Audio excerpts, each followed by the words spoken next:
impressive run of viral songs, music videos, live performances, as well as award wins. And as good as many of those moments have been, personally, I'm kind of hoping this is just the beginning. I've been hearing potential in Doechie's work for years now, really since her Her Black Bitch EP from 2022, and now I feel like she's finally getting the buzz that she deserves. But her sudden growth in visibility over the past few years has also brought a lot of undue and intense hate and claims about her success that don't even fully make sense, and are also easily debunked with a quick Google search, like her being an industry plant. Because for years, Doechii was actually releasing music and even vlogging in relative obscurity, and while true, she is signed to one of the best rap labels out there today, Top Dog Entertainment, and has a viable music industry connections, if TDE actually had the power to just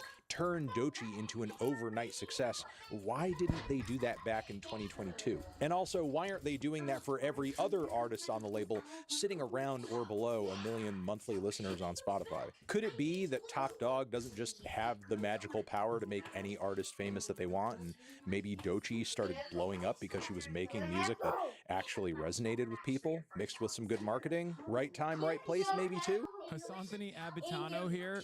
But these very simple and obvious explanations just don't seem to convince. Why does this shit get so weird about black women? It's literally every. Stop. You had enough time on camera. I'm using it. I'm not going to fight you for my own things. You do not have permission to touch every time, my every equipment. place. Now it's stop. so goddamn annoying. I push back on it all the time. Just because it exists around you doesn't mean you have permission. Every single time I push back on it, we're getting some new people to check themselves before they just fucking kid. I swear to God, sometimes it's the very loud just thinks he has permission to touch whatever really the fuck he believe the wants. hype. It's really And getting their tiresome. numbers Aiden's response to Doechii's song was, "Oh y'all, I'll show you. I'm gonna make a video with a pedo." Yeah, that. But also, that was another clip culture moment, because Doechii wasn't just directly addressing Aiden Ross. She was unironically addressing the clip accounts. And the clip accounts turned around and said, "Oh, this is about Aiden Ross. This is just about Aiden Ross. It's only Aiden Ross. Doechii's actually shitting on Aiden Ross." And guess what? What can I help then you it with? turned into a story about Aiden Ross, and it is the craziest one-sided beef of all time. Size seems to have kind of quadrupled, especially since this old remix that Doechii did of Gautier's "Somebody That I Used to Know" got an official commercial release. You guys may know the song as fuck off. Anxiety. It's a song I like, but one that has understandably rubbed a lot of people the wrong way, either due to the subject matter of the song or the attachment that people have to the original that keeps them from being able to see it in any other context. Personally, I'm convinced that if Doechii did the same exact vocal line and the same exact bars over a totally different beat, most people probably wouldn't mind it. However, the Gautier song being so prominent within Doechii's track was probably part of the reason the labels were willing to push this song. So I guess you got to take the bad with the good. What I mean by bad is this level of popularity that has drawn the eyes and ears of all of these streamer dumbasses, ones like Aiden Ross, who sniff trafficker chairs for clout. And while there are numerous online commentators from what I've seen that have said some pretty out-of-pocket stuff about Doechii, Aiden is the first to my knowledge to really have a big public meltdown over her. Weirdly enough, it was over this silly-ass clip of Doechii yelling for umbrellas.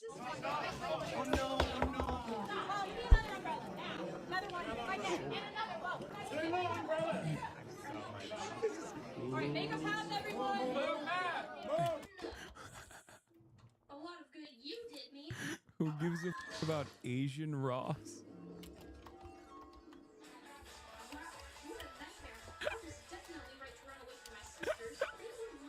Asian Ross. Oh man, that's good. Bro, he read that shit long. Clear a path here, clear a path! Do not let that woman go. I will not. Apparently this took part at the Met Gala last year, and apparently this was all for Doechii to hide herself so that she could make her way to the Met Gala red carpet for the final reveal of her look and her outfit. Now, look, personally, this is not really an event I pay super close attention to. One of my least favorite things is when a dumb who is like being racist or whatever will turn around and get called out for it, okay? And then their instant response is, oh no, I was doing it because like you were mean to service workers or something, right? Like, which is what Aiden did. Or turn around and say, oh, you're being anti-Semitic, I'm Jewish, which is another thing that Aiden Ross did. It's my least favorite thing. It's like, bro, you collab with Nazis. What the do you mean? What the do you mean?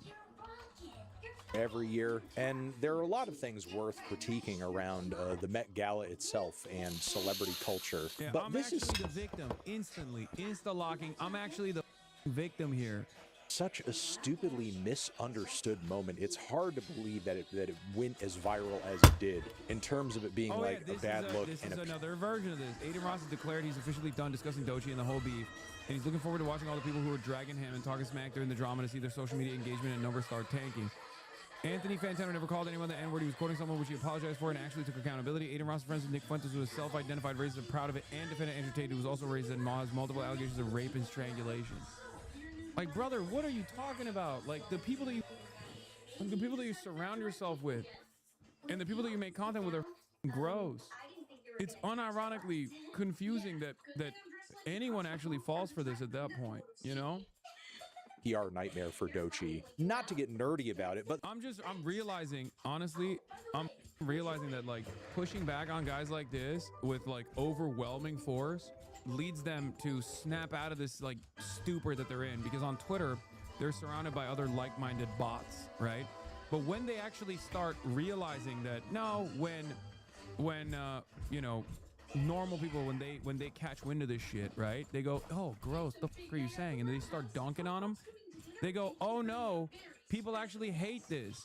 I thought we were dog shit maxing, okay? I thought we were shit maxing. I thought that's what we were doing. I thought it was time to be a asshole. I thought we were vice maxing, right? Turns out it's not time for that, because the only thing they understand is force. think about all of the PR people and stylists and designers that put in hours of work in order to make sure a look at something like the Met Gala goes off without a hitch. If Doechii stepped out of the elevator and said, I don't give a take as many pictures of me as you want, that would be more disrespect to her team and everybody who worked to make her look the way that she did than I didn't know you love furry corn. Hassan, quit being a cute little furry fanboy. First of all, you can say porn in here, dumbass. This is not TikTok comments. And secondly, I have no idea what the you're talking about. demanding that somebody cover. Porn. Embarrassing. We got a guy here who's anti-white racism every time he's a loser, bro. He's constantly on about white people. If he sees a white person saying something he doesn't like, is the first thing he points out. What? Dog, I'm white. And I'm watching a white guy right now. The f are you talking about? Rewind the stream like 2 minutes? What? By the way, you can rewind. Why are you so toxic, bro? Lol hit a nerve. Lol, you're so racist. Because his first opinion was it's white people raising every opinion he has. That's just how racists think. Oh my God, there's nothing more pathetic than white people crying about anti-white racism, bro. Oh my Lord. I'm white. I'm white. Suck my dick. Okay, stop being a bitch. Jesus Christ. Ugh.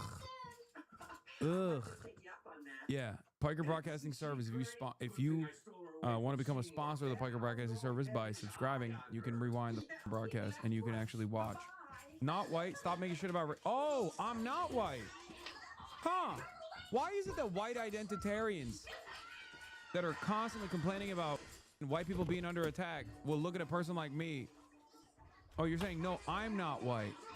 So you're just in it for the game. You're in it for the love of the game. You're like, I love defending the white race. As a non-white guy, I love defending the white race. To a white guy, I'm white. I love all people. There's only one race, human race. Hey, me too. One love, baby. Listen, not to do standpoint epistemology here, but you're doing a real bodies and spaces, okay? A white guy is talking about white people not being so sensitive. So maybe you should see yourself out of white people's business then, okay? Sorry. He came in here and he's like, I'm here to defend the white race, sir. To what? A white guy? Okay, thanks. Oh. Yeah.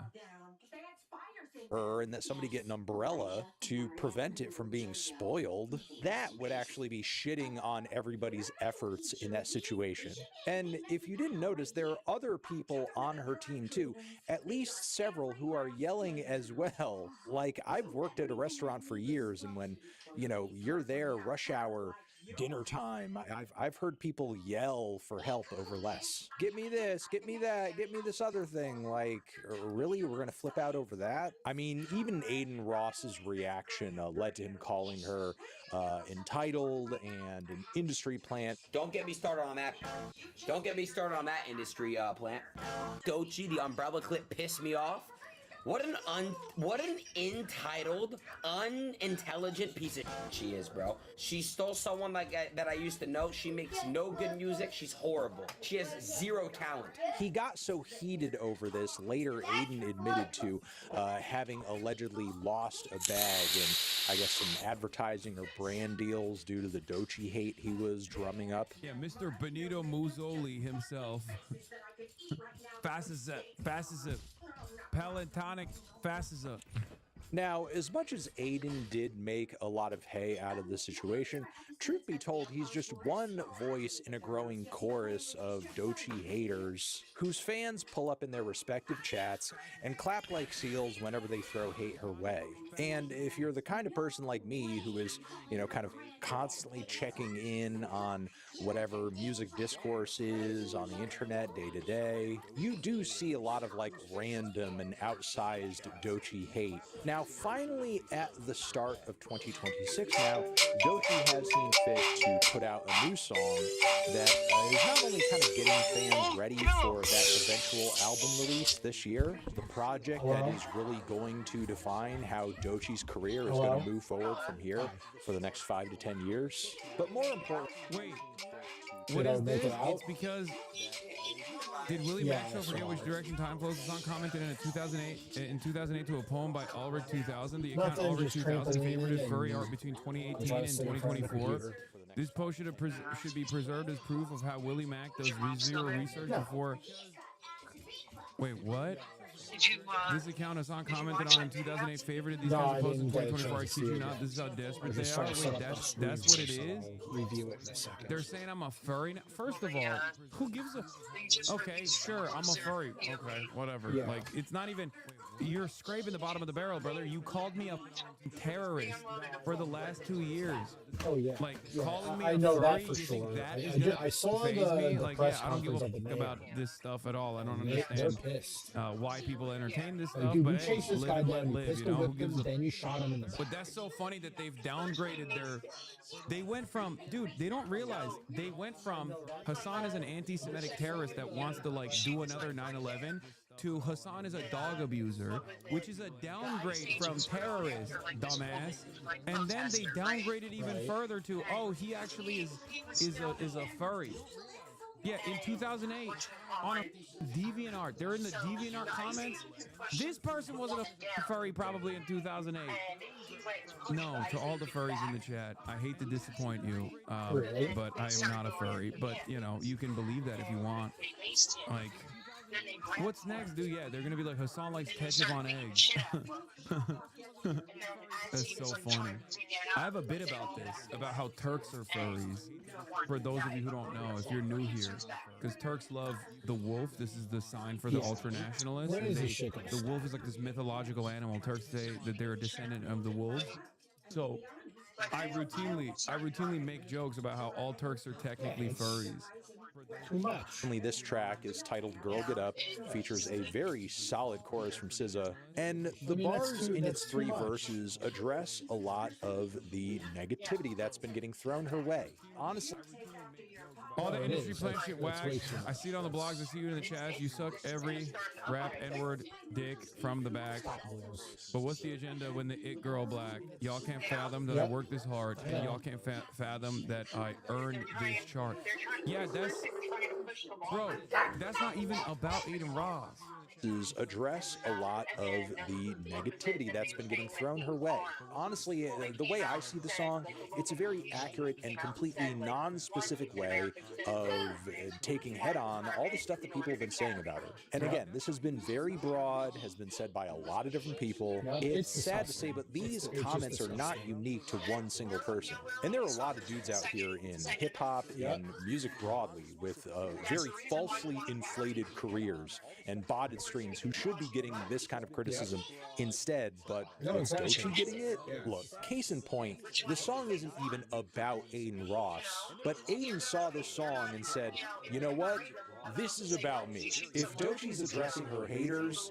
Nope, this ties back into the previous thing that we were talking about. Feared Buck, or whatever the his name is. He was the one who said this is about that's Aiden basically Ross. it. And that was an Aiden Ross Dick Rider account. It's one of those clip accounts that the previous video was talking about. He was the one who said, oh, Doechii calls out shots fired at Aiden Ross or some shit like that. And then Aiden Ross ran with it, okay? And then he ran with it. And then he got himself into a whole lot of trouble. This track is about me because I am the #1 Doechii hater, Aiden Ross. She came at me very first, and you guys say it wasn't intended to you. It was. And he even recorded this hot diarrhea straight from an ass song with Child Case Haver 6ix9ine and some other loser who you can... Yeah, he's like, get this, dude. Yo, check this out. I'll shock the world. Yeah. No one was shocked by the fact that you went with a registered sex offender and did a collab with him. You know? No one was shocked by this. You did not shock the world at all. Actually, if someone were to assume, hypothetically, how you would react, this is low-key how I assume you would react. Yeah, Aiden Ross dropped his diss track to Doechii while she pays him absolute dust. You know I'm a Jew. For me, you know I'm you know what to do. They're not trained for de-escalation. They're trained to grab and tag.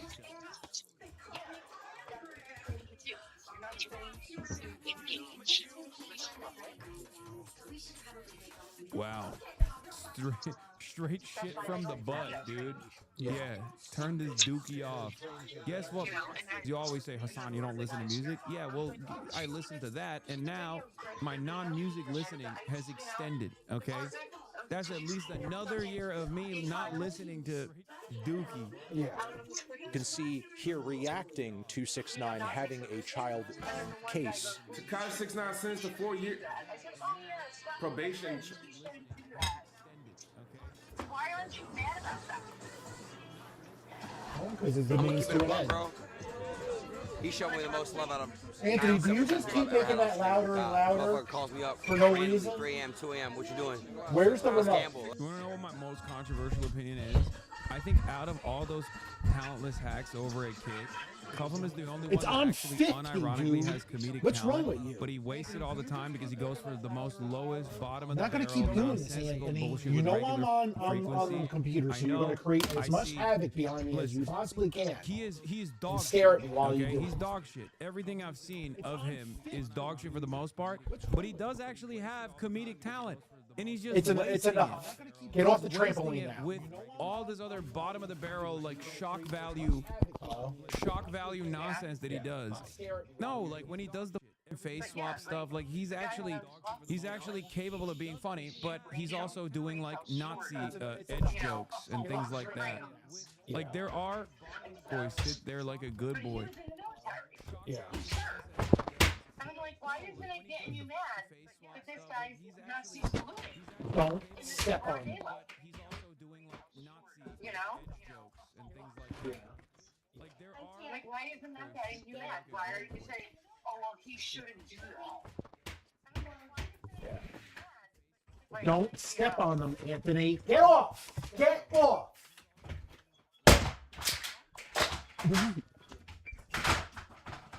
Look, you already broke it by standing on it. Come on, dude. No, I don't know why my mother gave you permission to do it. Goodbye. Goodbye. It's not. It's mine. My mother's a fucking no. My mother's a fucking idiot. What happened?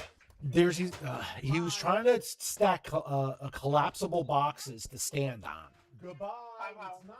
And that's what my mother was letting him do. And he fell. No, he didn't fall. I didn't give him an opportunity to. He was trying to stack collapsible boxes to stand on. Yeah. And that's what my mother was letting him do. What collapsible boxes? Like cardboard? No, they're like plastic. You've seen them before. You know, the multicolored ones I have in the car. Oh, she got them for him? No, she took them from Essie's, unloaded them that had all of my stuff in it, decided to use it, and then returned the boxes to me when she was done. You've seen them before, you know, the multicolored ones I have. So all the stuff that was packed in those boxes are missing. No, you know, and when I'm like, Mom, where's the stuff that was in these boxes? Well, I had to empty it to move my stuff. Well, what about the stuff that was in the boxes?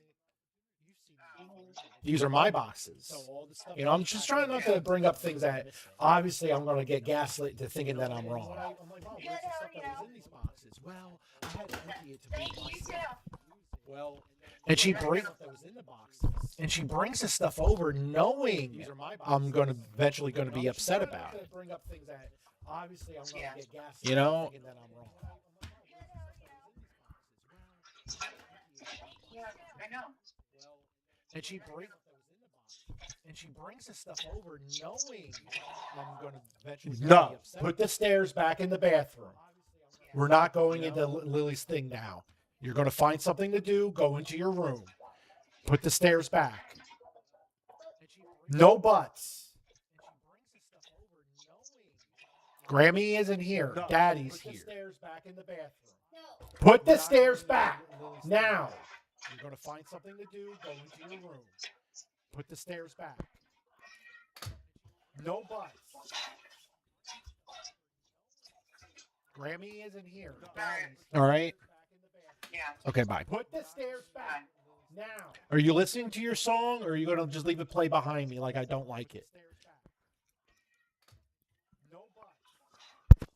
Holy shit. I can't fucking deal with this anymore. Anthony, lower the music. Okay, bye.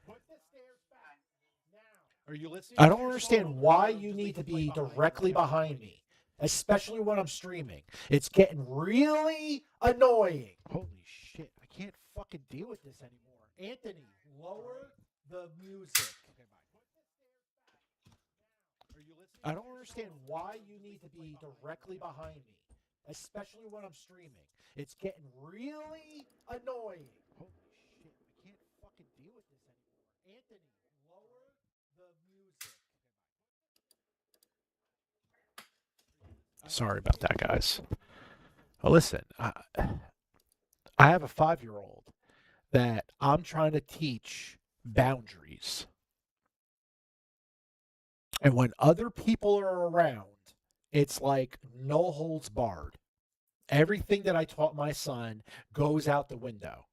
So when I tell him no, the other people are like, oh, you know, he's just playing. I'm like, no, he's rolling you over. He's rolling you over. Okay? Everybody has to set boundaries with children. Especially when they're not yours, you do not know the boundaries that is set for that child. So when a parent is looking at you like, hey, man, can you not do that? We've been trying to work with him. And you go and fucking do it. I'm going to throw you out of my house. I find it very disrespectful. Whether you're my mom, my grandmother, my aunt, my uncle, this is not a zoo that you get to come and visit and create absolute chaos for me. That's the one thing that pisses me off the most. I am the one setting boundaries for this young man. So when every single woman comes into this house, he runs them over. He's all on top of them, running them over, not sharing. You know what I mean? He just gets to do what he wants because they think that's the best thing for a child. Okay? So when they leave, He gets disrespectful towards us. Well, I don't want to. I'm a parent. The last thing I want to do is hear a child's excuse. I'm not for the child's excuse. It's never going to be considered in my judgment. I don't have the time in my life to consider a child's feelings in a situation. I don't. I ain't one of these new age parents. I was raised with an iron fist. Now I want better for my children. All I do is share my entire life. But when daddy needs to have a boundary drawn, you need to respect it.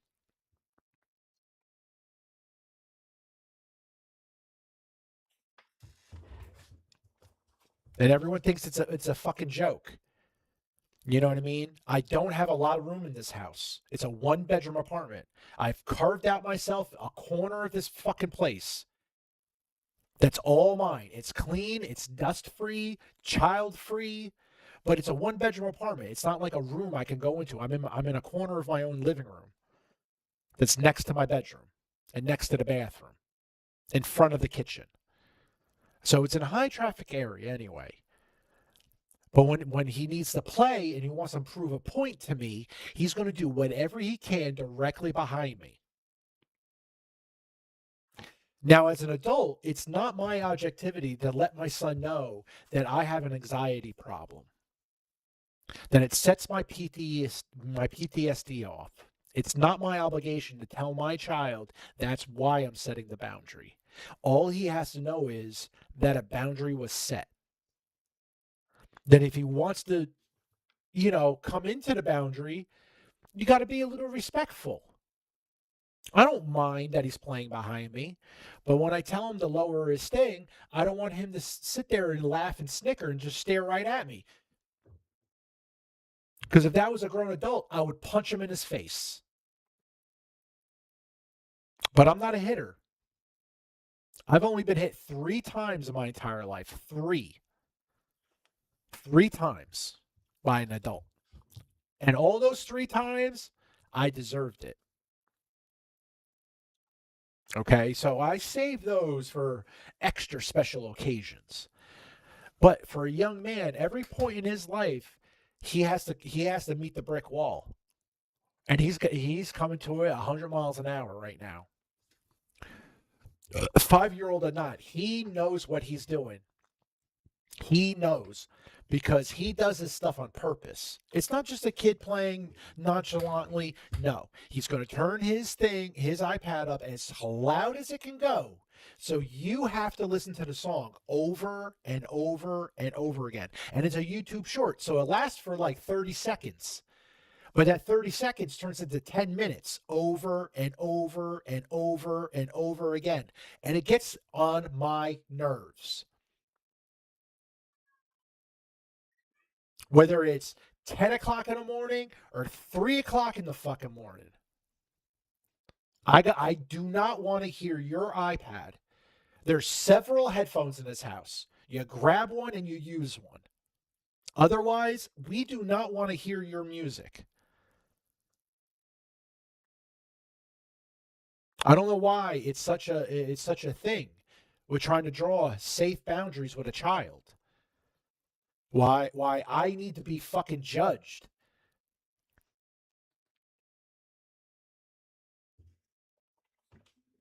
You know what I mean? I keep telling people, set fucking boundaries because he's going to run you all over. And then when you leave, he's going to keep trying to run people over until he meets daddy's brick wall.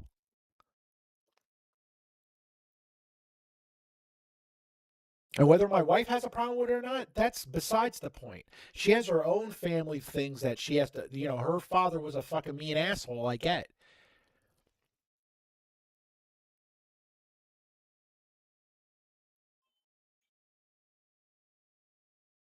I didn't have a father in life. My dad died when he was 27 years old. He was barely a man. All my fucking references are all fucking men I grew up with. And they all raised me to have respect for my situation and the people around me.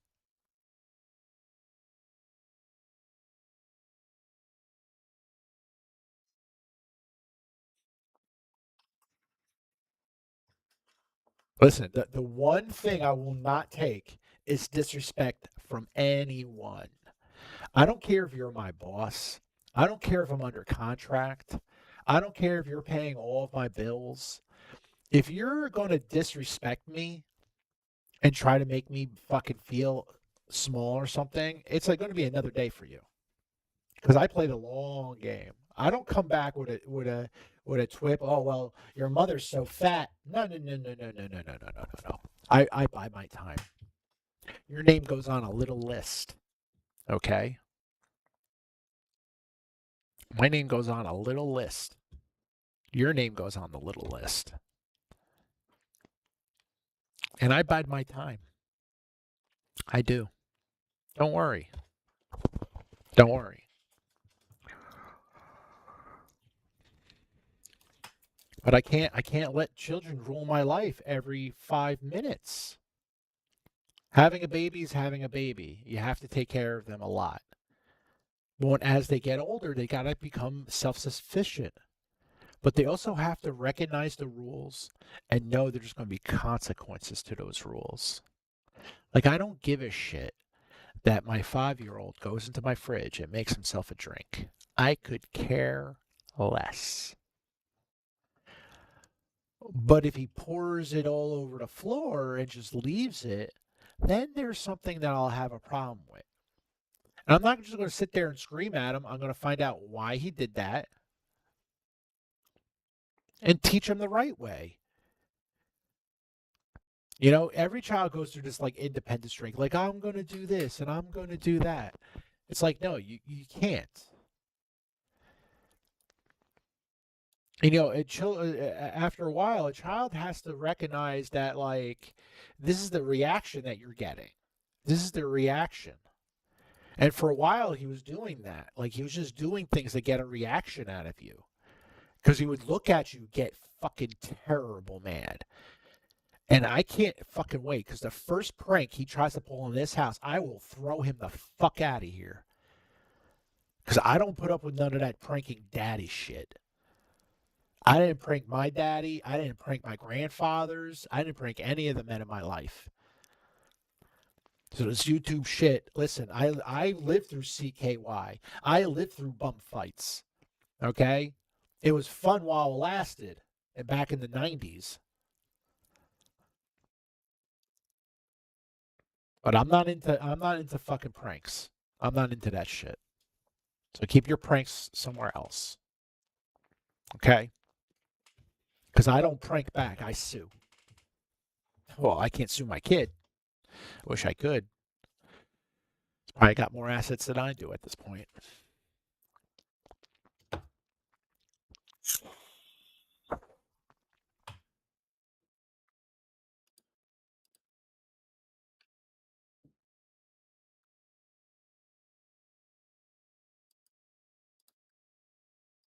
Wait, are you actually a furry? Wait, what the? Why are you calling me a furry?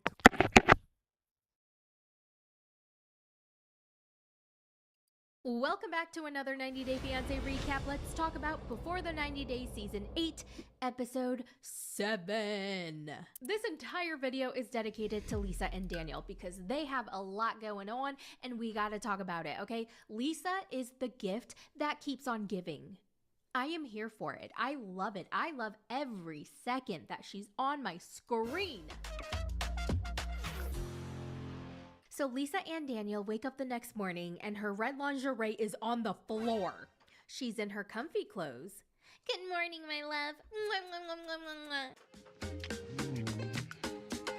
She kisses him all over his chest and he's trying really hard not to look annoyed. He's got to stay in character because he kind of let it go last night, you know? He gives her a kiss, tells her she looks so beautiful, and she goes, "You have the most amazing, beautiful bum I've ever seen." And he smiles. "But you want to know what my favorite body part of yours is? Your belly button. Oh my God, Daniel, it is so cute." And she kisses his belly button, and he forces out a laugh. Ha ha ha ha ha. Thank you. Lisa can't believe her life right now. She is an engaged woman, and she's engaged to a man. She never thought that would happen, but she has some concerns. This can't be real. So remember how This they guy didn't want to is- make love to her because he was super tired? But after the cameras went away, they actually ended up doing it. However, he didn't finish. Of course he didn't. Daniel, so I want to talk to you about something. I was kind of upset with you because I expected a little more. You know, you didn't finish. He didn't finish. Well, gee, I wonder why. And I don't think he was full on. Oh my god, oh my god, oh my god, oh my god. And I had so much anticipation. I was very. Ah, stop. Stop, lady. Just shut up. Stop. Okay, there are some things that you don't have to say on camera, okay? And as a result, she felt like they weren't really making love because, well, he couldn't perform. And that really messed with her self-confidence. She felt deflated, no pun intended. It just deflated me. I felt like, well, maybe I am too old. You know, not the shape he wants me to be. I was really questioning myself. And listen, a part of me feels You bad should for have her questioned because yourself like that is 20 years ago, relatable. lady. When a guy's sausage can't get fully cooked, then their partner usually feels insecure about themselves and blame themselves. Is it me? Am I not attractive Yes. enough? Does he not really love me? Yes. What's wrong with me? You Yes. know, we A lot tend of to internalize it. A lot But a of lot of things. times, it's not our problem. It's their problem. However, I feel like in this case, I just don't think his body was able to catch up with his scam. He's like, I'm so sorry. I was very stressed with everything going on. You know, I spent all day preparing for this proposal. And she's like, but you didn't finish, and it made me wonder what was wrong with me. It was really awkward for me because it's been so long since I've been intimate like that. And then you didn't finish. And then. And he laughs it off. He's like, shh, don't talk about that, my dear. You know, when a man is stressed, he finds it difficult to perform well. So maybe that's what happened. Okay, plot twist. Then we find out that he made up for it that morning. Yeah, they had schmecks that morning, full on schmecks. Oh, but Daniel, if I'm being completely honest, you're really big. Like, a lot bigger than I expected. You're a little bigger than I expected. Really? So it was a little painful at first. Daniel smiles and he says, so is that why you were screaming?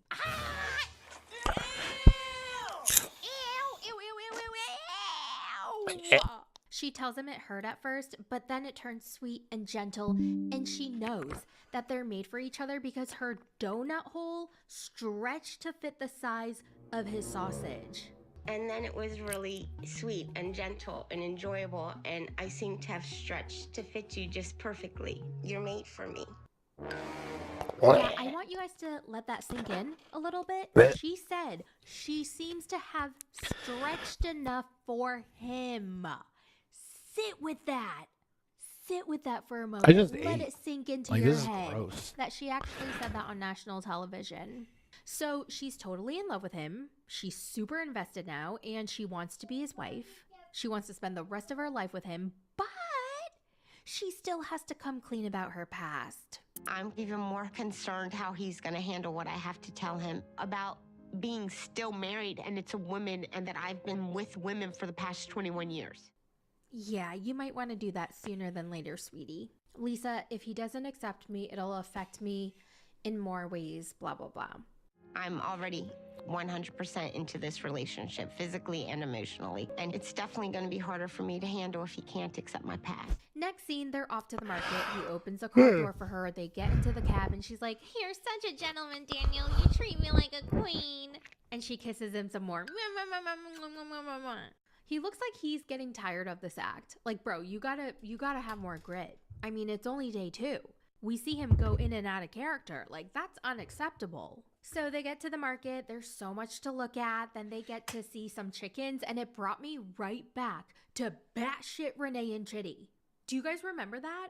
Oh my God. And by the way, she's still crazy. She's posting all kinds of wacky shit on the internet, and she's still racist as and she's still doubling down on her crazy theory of Chitty and his sister having an incestuous affair. Anyway, Lisa says hello to some of the chickens. No, I'm not gonna buy the chicken to eat. I had chickens. I raised chickens. They were my pets. And they even watched my TV. And he's like, your chickens watch TV? Yes, Daniel. Okay. Then they go to this fabric shop to look at different patterns. He wants Lisa to get fitted for a traditional dress so that she can wear it when she formally meets his uncle. But she doesn't know why she has to meet him again. I met him yesterday, didn't I? Wait, my Lisa voice is becoming my Gino voice. But Daniel, I don't understand why I have to meet him. I already saw him yesterday. And he tells her that they have to sit down, formally meet, talk, and get to know each other, and get his blessing / approval. You know, he doesn't know you that much, so he'll ask you some questions. But what do we need approval for? Lisa didn't know that they needed approval or blessing. She thought they were good to go. And he's like, nope. So the lady at the fabric store teaches her how to wrap her head, and she's very confused. She doesn't want to do it wrong. She doesn't want to look stupid. Oh my gosh, how am I gonna do this? I have no clue how this wrapping thing works. And then the lady is kind of worried that she won't have enough fabric to make her dress because she's a little bit fat. Her words, not mine. And of course, Lisa is super taken aback by being called fat. I can cut, but I don't know because you are a bit fat.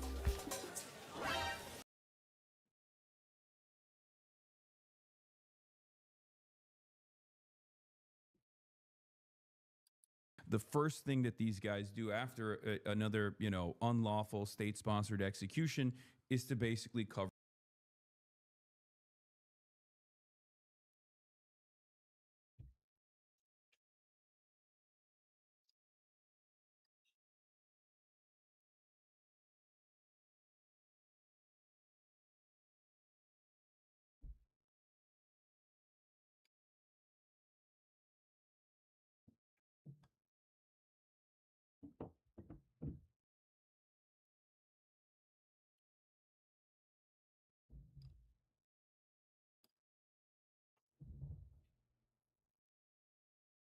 were lied to, if you really want to know the truth, and that's exactly what happened. They said criminal, and I believe criminals need to be off the street. I just want to make sure people watching this understand who you are. My wife and I, when we don't work, we're ministers. We help the needy. That's what we do.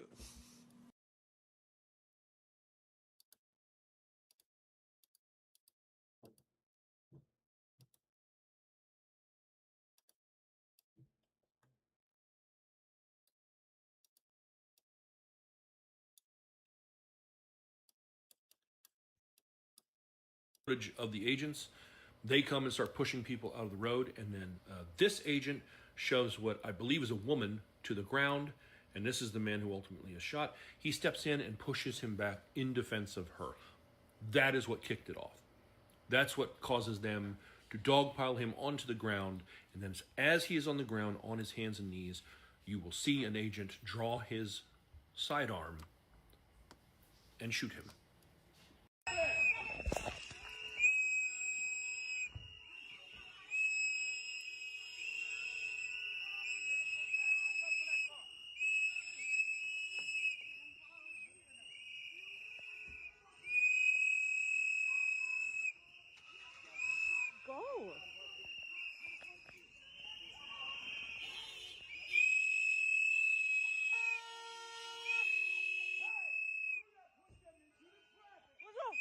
What the fuck is wrong with you?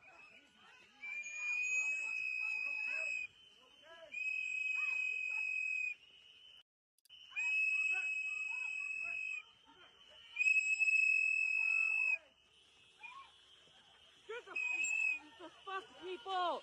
The fuck is wrong with you? Honestly.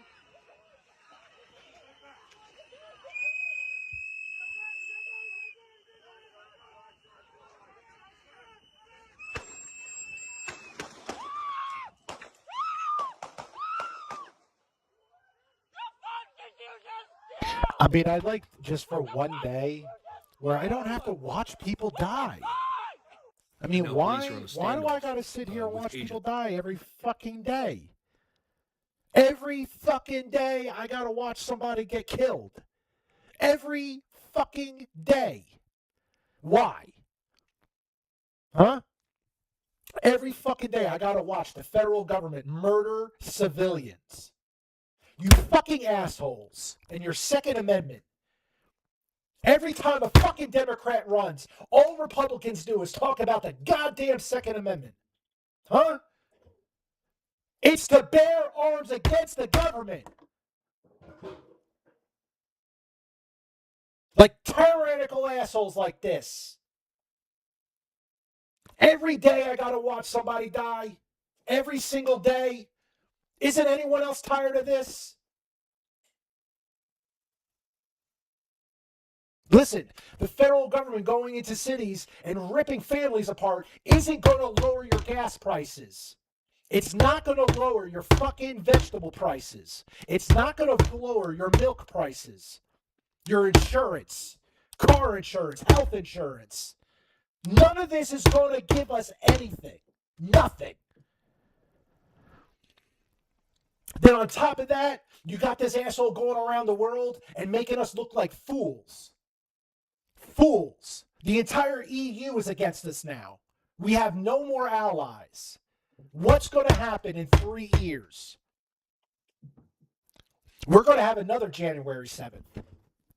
We're going to have a fucking another January. Guaranteed. Guaranteed. We're going to fucking organize.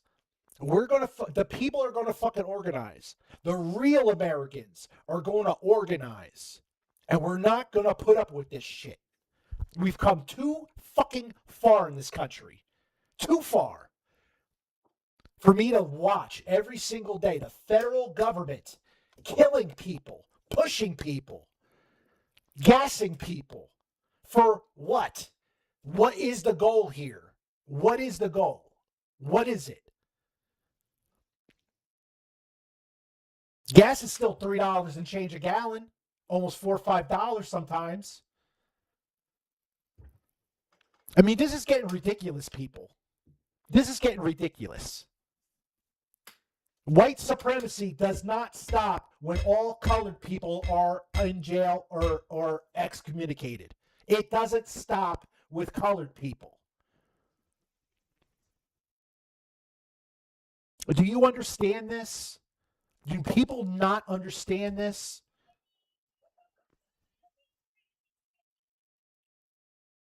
This is getting ridiculous. This is getting too much for me.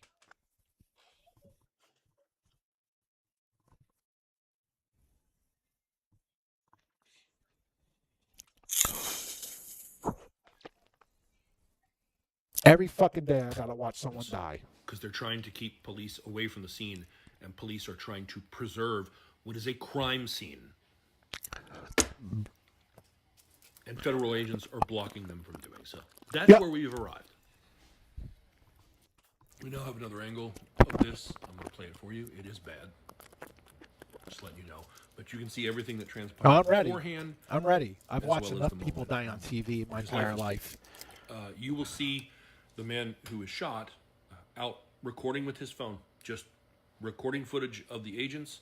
They come and start pushing people out of the road, and then this agent shows what I believe is a woman to the ground, and this is the man who ultimately is shot. He steps in and pushes him back in defense of her. That is what kicked it off. That's what causes... Apparently in South Carolina, there's like an invasive species issue with these giant lizards. They're the size of dogs. The experts have weighed in with their official advice. You have two options if you see one of these lizards. Option one, you can throw a blanket on it and call a special hotline and they will pick it up. The blanket makes the lizard feel like it's hiding and it'll just kind of chill out under the blanket. Option two, they said you can shoot it. These are, of course, vastly different choices. It's happening in Japan. Meet Lala, a 10-year-old king penguin who used to call the Antarctic home. I'm sure you figured out by now that I have way more yarn leftovers than I have time or inspiration to make into a blanket. You can see here, this is just the start of what I've been using this I-cord maker to create. This little I-cord maker from Kado was sent to me to review and to try out, and so far I'm really loving it. The outside rotates around the needles on the inside, so you get a smooth and untwisted I-cord coming out the other side. and it is super speedy. Let me zoom out a little bit and show you a little bit of my process for making this scrappy project. I just fed about 20 grams of DK weight yarn through here, and this little pile is about 20 grams, and it took about 2.5 minutes for the machine to make it.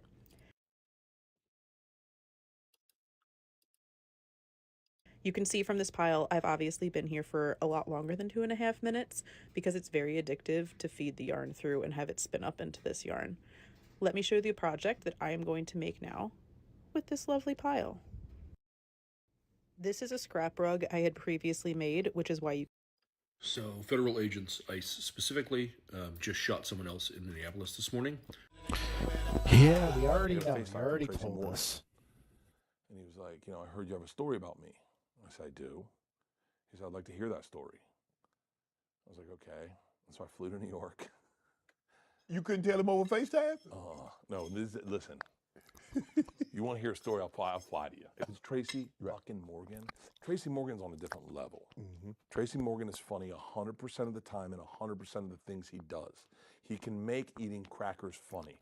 I watched the man eat Chick-fil-A, and he had me rolling. I mean, the guy is just, he is comedy incarnate. Okay. So the fact that I had any kind of beef or any tension with Tracy Morgan broke my heart. I'm such a fan of his. So when he says to me, I'd like to hear that story, I said, I'll fly to New York, I'll tell it to you. So I flew to New York, I sat down with him, I told him the story. He remembered, he corrected me on a couple parts of it. We laughed hysterically. And he looked at me, he goes, you have my permission to tell that story. And I went, that was like, wow. Oh, it was like the greatest, it's the greatest feeling I've ever had. And You guys want to see a retired Maine Coon? He has a double grade of distinction. You know we want to see him. Look at him. He's a big... Look like a football player, not these elongated fashion models. Wow. What's his name? Mountain Man. Come on out, bud. Show off your stuff. Let's go. Look at the color on this cat. They should look like they could kill a mouse. Have you always been showing Maine Coons? Yes, since I started 35 years ago. Wow. What got you into it? I wanted something I could do by myself. Yeah. If R. Kelly get out tomorrow, do you think he will sell out a concert? Hell yeah. If they said R. Kelly getting out tomorrow and he announced the concert when he got out, that shit sold out. You know, McDonald's is bringing back its Changeables Happy Meal for the first time in more than 30 years. Here's a look at all 16 toys you can collect and when you can collect them. If you're not familiar with the Changeables, they predate me, but they're basically Transformers. The first one here is Cap Cap. His catchphrase is hee hee. Second is T-Rex. It goes from a Happy Meal box to a little dinosaur type guy. They're all very whimsical. You've got FR13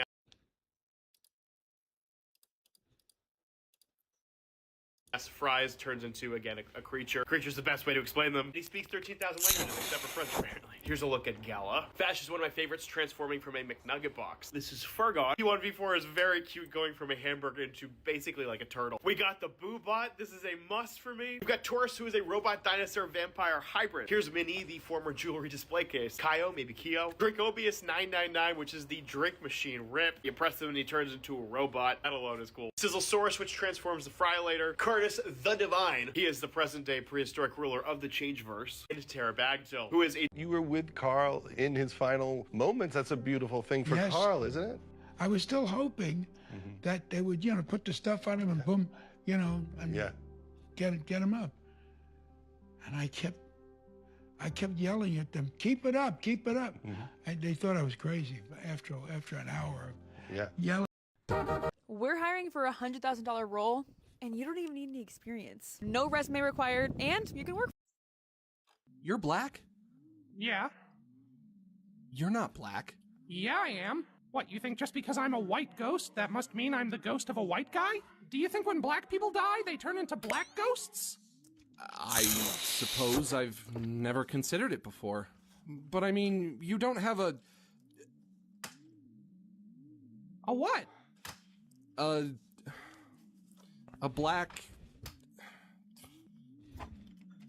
voice? Oh, a black voice? And what, pray tell, is a black voice to you? What do black people sound like? Can you do an impression of a black voice? You know what? Let me get a chair. Let me get a fucking ghost chair. Because boy, do I gotta hear this. I gotta sit down for this. Because is gonna be good. So let's hear it. Let's hear what you think black people sound like. I'd like to rescind my comment. They did it again. Fucking did it again. So my grandson got this for Christmas from one of my sisters, from one of his aunts, and we're playing with it. So I told my sisters to print my picture out so I can put me on me. Speaking of boxing, I used to want to box, but fuck. Hell's mom, I choose you. What? Oh my God, that's my mom. When our camera moves in closer on this moonlight scene, you'll notice that everything grows larger, including the moon. Now, when you walk along a country road toward the moon, it certainly doesn't grow larger like this, nor does it shrink in size when... My test tiles start in this cool mold that I've made. So because all the planters and mugs and everything that I make are all done through slip casting, I want to make sure that the test tiles that I make are using the same slip clay body, so I know how the colors will look and how everything will react once it's actually on a final piece. So I'm demolding all of these test tiles and make them in these small little batches, and then I can keep them on the shelf, and they usually come out pretty clean from the molds. And I keep a bunch in stock. So I've got, if I just want to test designs, these flat-sided on both sides, but I also have test tiles that have this geometric relief on it that is very similar to some of the designs that I make, so I can test how glazes will break against edges. And once I'm ready to make a test tile, I have a special stencil that is little sub pieces of both my designs that have a larger area, and then also the designs that have a much more intricate line pattern, so I can test whether or not the glaze will act different on larger areas versus these small little pieces. Love taking the stencils off of a test tile and a final piece. So when I do test tiles, I usually do them in batches. So these all have underglaze that I wanted to test with different glaze combinations. So I have little cards to help me keep track of what I'm doing, what color of underglaze goes with what color of glaze. So this is a new one from Makita that they just launched on XGT. It's a gas engine replacement. So they're going after 25 to 50 cc gas engines on screeds, walk behind trowels, vibrators, water pumps, winches, sprayers, but really it could be used on anything. It's a direct replacement for a Honda GX. Forgot the size, but as you can see here in different configurations, they have it on a power trowel. This is a pump. Here's a concrete vibrator. So typically these would be run off of a small gas engine. And with this unit, you can convert, or we hope that you can convert. What they want to do is go after OEMs who will spec and install this. Kamala Harris, Kamala Harris, Kamala, Kamala.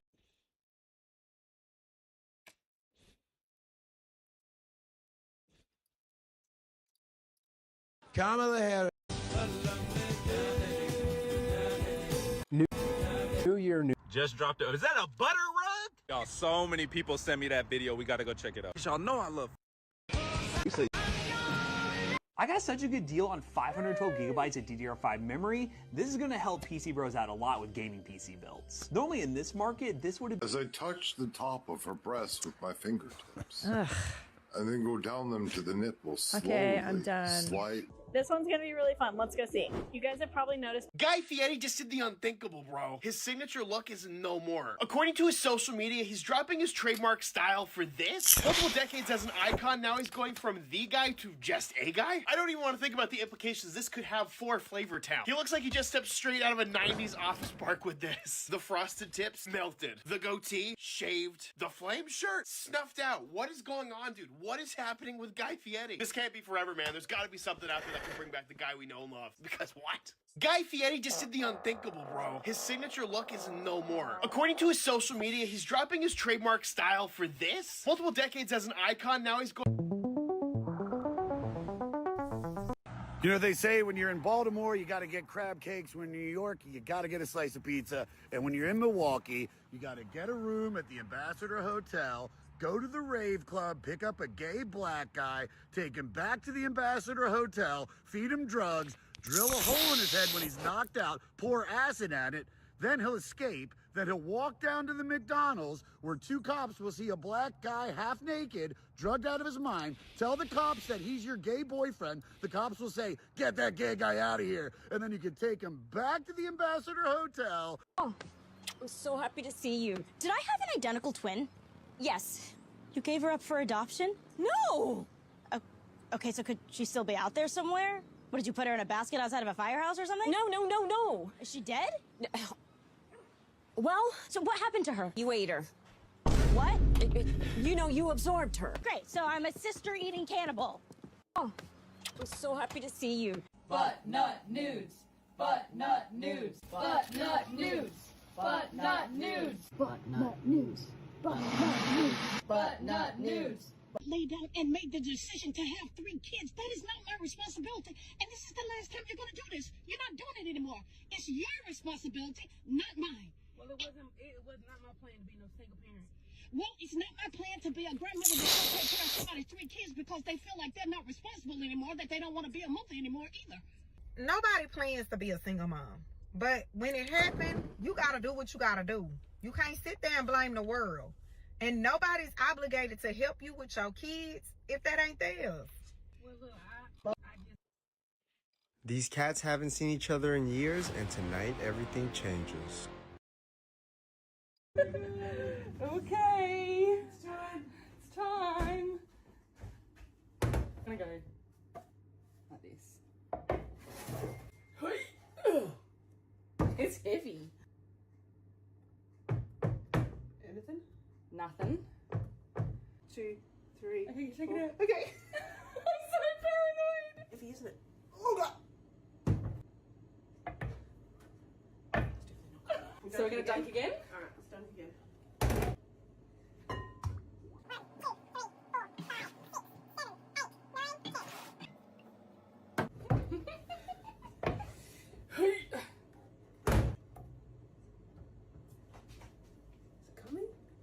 Oh, it's coming!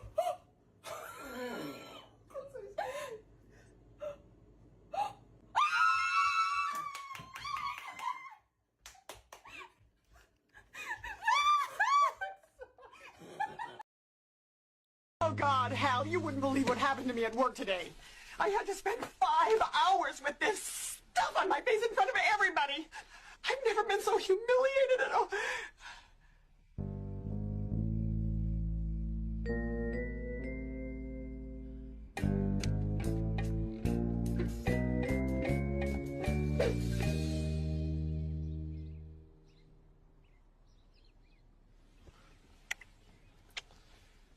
You're the most beautiful woman that ever was or ever could be. Yeah. This place is a pigsty. Hal, will you hand me the...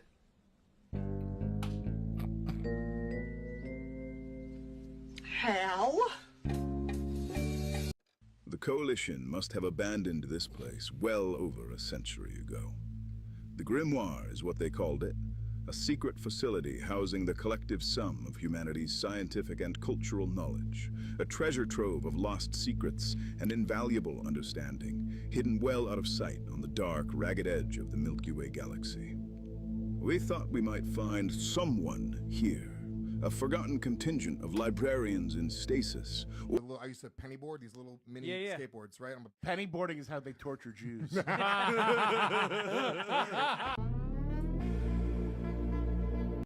Never use a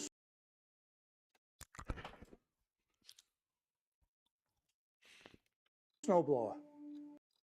No, I'm not buying your daughter nothing to eat. I didn't come on no date to pay for your daughter food. Now, why the hell is your daughter on a date with you? Would you only get you an appetizer? What you mean? Why you didn't get no appetizer for all of us to eat? Because that was not the deal. Was that the deal? No. So you're not gonna feed us? No. This little girl, she can't get nothing. I don't know her. See, this is why you never go anywhere without any money. And sir, you could at least get the kids something to eat. Come on now. But I could get something and my daughter can't? Yeah. They have the 6 for 20. Me and her could share the 6 for 20. No, me and you doing the 6 for 20.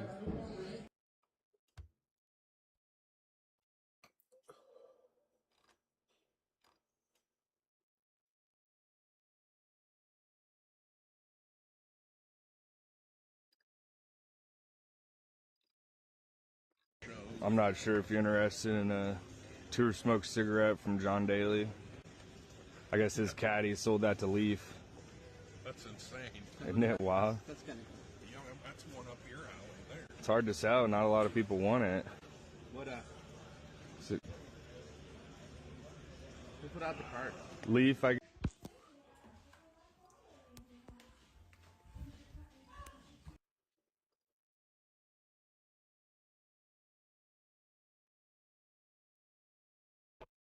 Motherfucking boobah, I better be getting a fucking... I want that guy. I want that guy.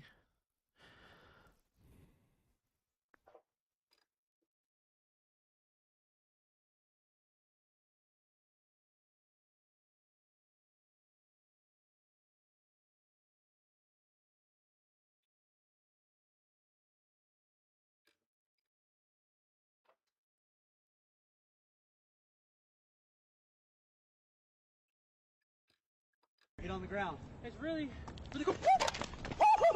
You fast, bro, but you ain't fast. Okay, guys, here's all the minis I was able to find so far. You guys have caused me to... We've just put... Where did these go? I haven't seen these in like... What is your version of toxic? Toxic to me is... What, Aunt? Okay, so what?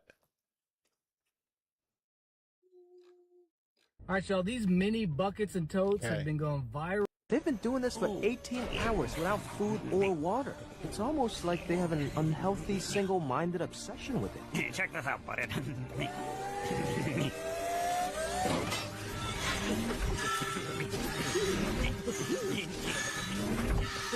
They're using the robotic arm as a secondary backup in case of mechanical failure. No one's ever thought of that. Hey, boys. Shut up, we're busy. Let me ask you something. How would you guys like to do that? But do it for real. Whoa. You want us to do that? For real? Whoa. That's right. I want you to do that for real. In space. With me. With you? That's right. Whoa. Yes! Absolutely.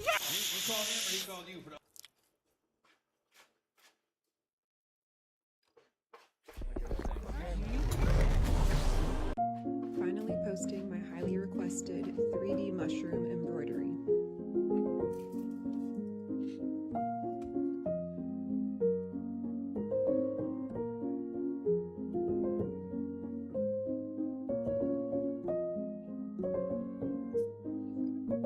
George, how can I be as funny as friends talking shop? This artist draws insects using liquid clay. If you're not into bugs, you should just stop watching immediately. Artist Sarah Ritchie uses their background in archaeology to create vessels that look like they were pulled from a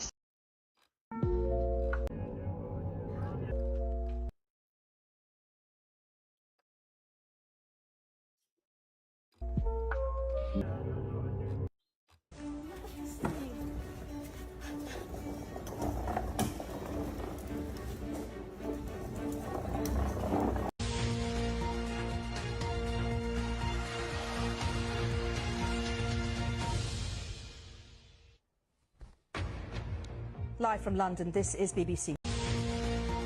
You've been sleeping on the Minion router, and it shows. For a few years now, a Wi-Fi access point modeled to look like Kevin from the hit 2010 Illumination animated film Despicable Me has been a quintessential piece of technology in the budget VR gaming community. This here is the Davo Link Minion Series AXE. No bite. No ma'am. You don't bite your brother. You gonna fucking slap me.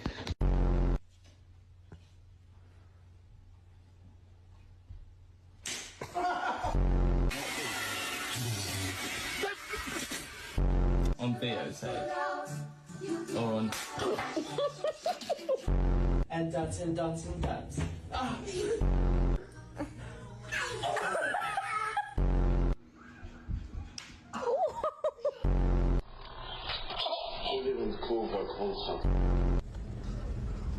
What's the difference? I just created the world's first eternal Costco hot dog, encapsulating it inside epoxy resin and then giving it to my sister for Christmas. You're not going to want to miss her reaction at the end.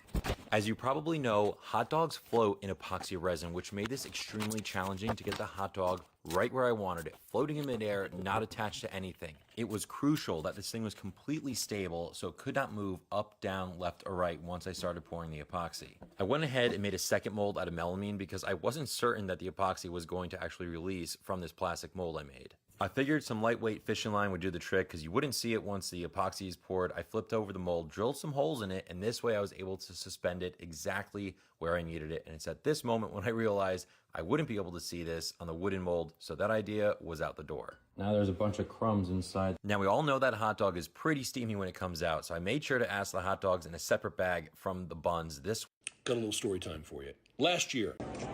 All right, Mark, what are we looking at with this system now? We're looking at the bait load waxy wizard system. So it starts out with the waxy sifter. You ever had sawdust all over your ice house or your boat? There you go. You take your wax worm and sawdust, dump it in there. Now I sift it, and sawdust goes through, and the wax worms are here in the tree. So you can sift a little more and make sure that it all gets out of it. So then the next thing is this waxy wizard. So how do I load this? Well, it's just like a 22 revolver clip. The only thing is to put wax worms in the slots instead of shells. So you drop one in each slot, just like that. But they make speed loaders for your ammunition. So this here is our speed loader. It lines there, and then you push down on the valve. We're going to dump our sifted worms in there. Now I just rotate and tap. Just like that, they're falling down in their spot, and that tapping draws them into their home. So you can see like that, 10-20 seconds we're loaded. Now I'm going to take my spares and throw them in the middle, and just make sure I don't have any doubles sticking out so they don't want to squish them when I put the cover on. Now I'll put my cover on, and I'll put it back here in the container for storage, and it'll last a month or two in there until I'm ready to go fishing. Now when I'm fishing, this is where the real money is, but I'm going to rotate to the first slot where there's a worm. I'm going to go down, turn sideways. That's cool. Try that one again. Go down, turn sideways, and come back out, and I've got a worm on my hook. Get out of here. So this is an auto loader for wax. That's awesome. I've never gone for ice fishing. That's awesome. Who at Honey Pot decided that a cooling herbal infusion was the way to go for these pads? You got my son on the butt. I'm finna run your ass over. I'm finna run your ass over. What the fuck you mean you wasn't doing nothing? You clearly was. Don't. Oh my God, he gonna run. They running. They running. They running. Marcel, what is you running for? Get in the car. Get in the car now. This motherfucker, look at him. He gonna hurry up. Get in the car. You got my son on the butt. I'm finna run your ass over. I'm finna run your ass over. Really strange. I just came across this. It's an arrowhead. It's not a spearhead. It's so large. And razor sharp bamboo was part of this arrow. During the time of Fitzcarraldo, local Machigenga tribes people were fishing for us upriver. Like every request was a different price. Bolt. But when I saw the money coming in, I told my parents, show me the I was just gonna say, does your family know about the OnlyFans thing? Obviously, they know about your socials. Mom, you know I do OnlyFans, right? The stick, you hold it like this. You go, whoop. You know I do OnlyFans, right? Come on over here, Mom. I'm unopened. Did you feel the segue? Yeah, segueing right on in. I'm an open book with my family. My dad shook my hand when I showed him the money I made. What did your dad say? Like every request. Play the fight riff. Play it. I can't find a rhyme and all my beats there. Lost in the time and all season. Feel I've been beaten down by the words of men who have no ground. What happened to my watch? If you want to get one, thank you. If you don't, love you anyway. This panel belonged. I need some fucking content. That's what I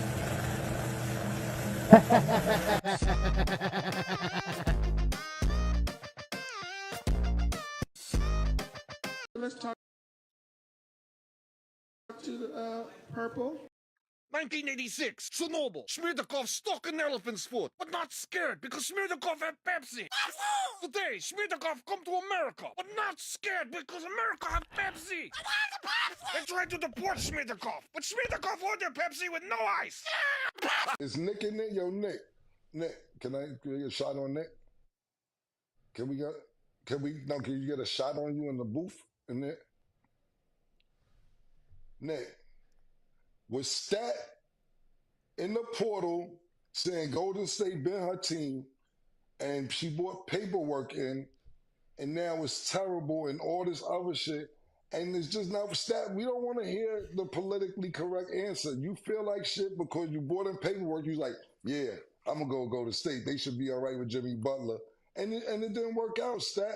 It did not work out. Now I'm calling you out. Nick, the reason I want the camera on Nick, because Nick may not got a voice. Is this a fact, yes or no? Thank you. That's it. I just want, because Whoa. Hey, yo, not too much on Stat now, because I don't know what's going on here, but I'm on Stat side. Nick, you got Nick coming from the control room with the camera. But I remember you, Cam, you had the Eagles hat on up here. You had switch sides. You had the Eagles hat on. I was trolling. Then the transfer, show was she. I was never in the transfer portal. See, all right, now look, baby, you don't really.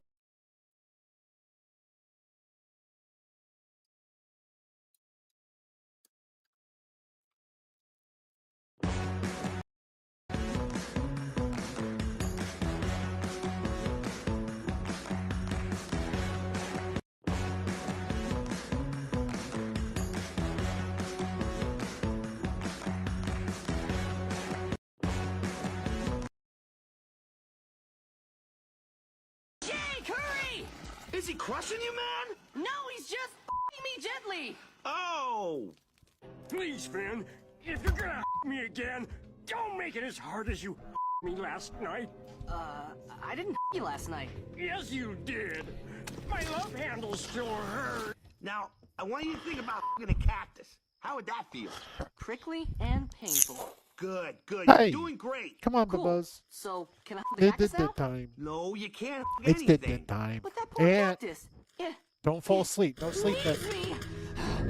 No sleeping. Say something to reassure me. Okay, well, if you sleep, I'm gonna come in here and wake you up. No What sleeping. happened? Jake, what happened to me last night? Not nap time for you. Everyone. No! There he is! You want some soda? Cinnamon bun. All right, then get up. I'm not supposed to. Don't you wanna? I can't, man. Not even a little one. Yes! Me! Come on. Which way's the turn? Didn't even tell me its name. What? Jake, hurry! Is he crushing you, man? No, Come on, it's Ann. just You want a drink? gently. You want a soda? You want some Mountain Dew? Come out here. Please, Finn, if you're gonna me again, don't make it as hard as you. You want last Mountain Dew? night. Come here. I didn't you last night. Yes, you did. My love handle still hurt. Now, I want you to think about a cactus. How would that feel? Prickly and painful. Good. You're doing great. Cool. Drink it So, slow. Can I have the cactus now? No, you can't anything. But that poor cactus. It needs me. Finn, say something to reassure me. Oh, your mom. Huh? What happened? Jake, what happened to me last night? You everyone. No! There he is! Cinnamon. A heat-sensitive material on this pillow. Check this out. The more I push, the more I get that heat transfer. But when you lift it up, the heating element actually turns off. Narwhal booth, CES 2026. They got the brand new flagship Flow 2, the top dog in the RoboVac space. The biggest change is the fact that it's more intelligent. This one can identify anything and identify it specifically. Let me tell you what I mean. It knows the difference between a dog and a table and a crib. You want to have the device lower its volume when it gets near a crib because you might have a sleeping baby. Oh. That's an example. Also, you might have certain sensitive objects. You want the vacuum to stay a little bit further away from it. Through that level of identification, you can kind of customize the behavior, whichever is suitable for the object that it happens to be encountering. I've seen it make some super tight turns around the dog bowl, for example, with barely any gap whatsoever. This has a threshold climbing capability of 1.57 inches. The main thing is this Omnivision recognition. So you can see it says pet, table, crib, and it knows the difference. But look how tight. Look how tight it can get. They're describing the obstacle recognition as limitless. It's limitless. It can identify any object that you throw at it. Now, what about cleaning? The whole point with the Flow 2 is that not just a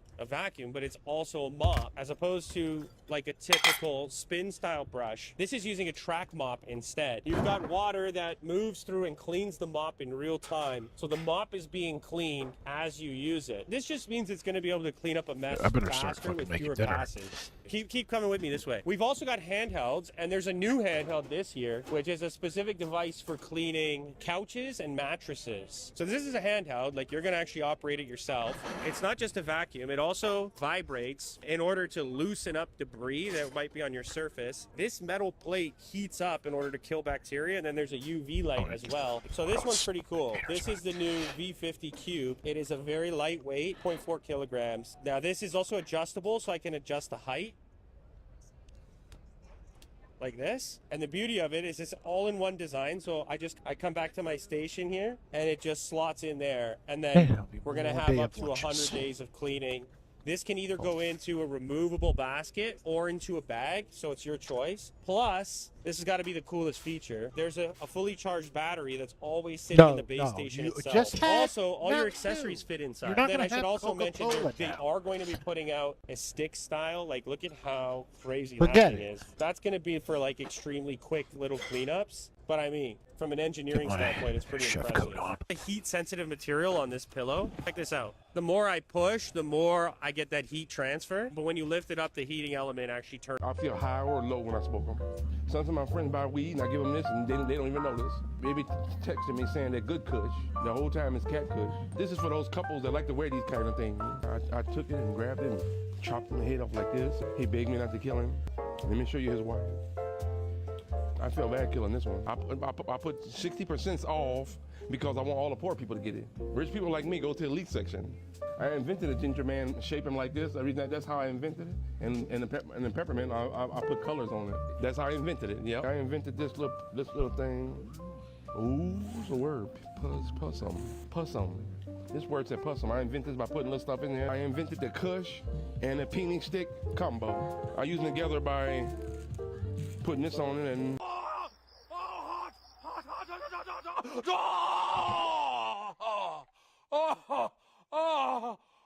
Who was in the passenger side seat pulled out his gun and pointed it directly at all of the protesters.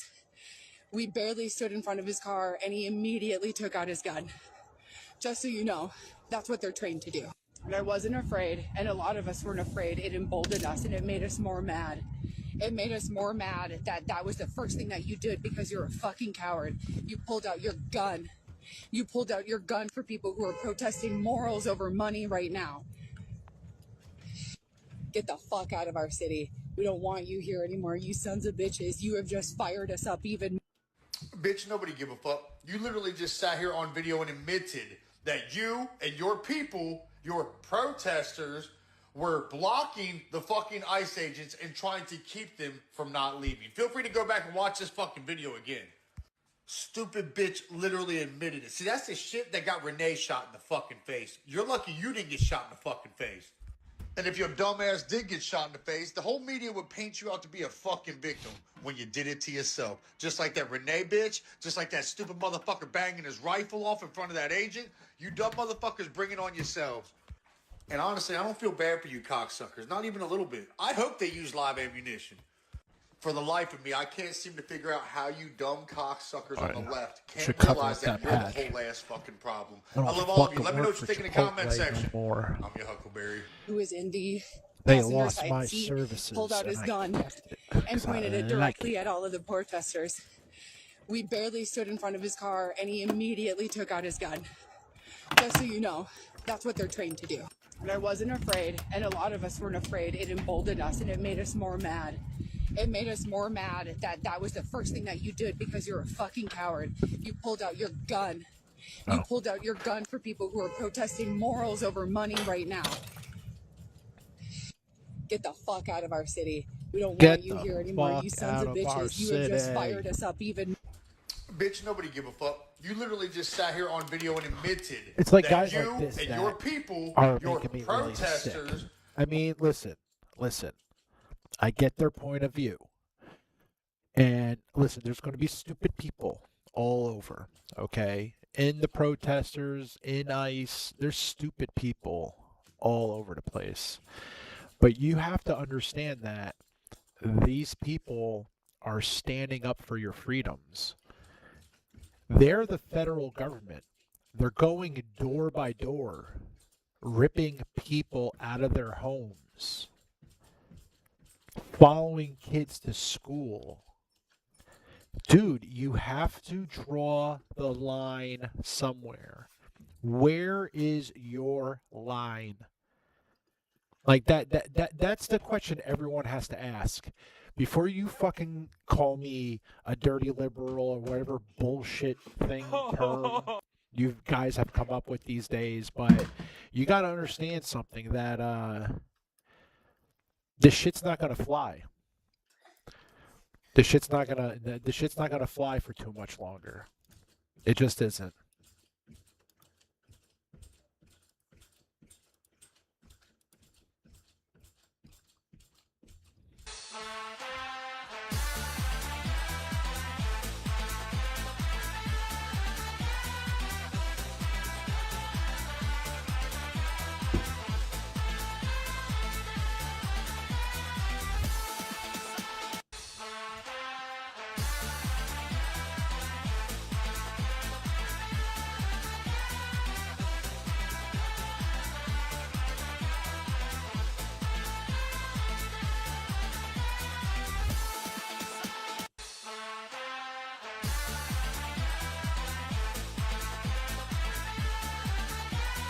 Where the fuck is the music coming from?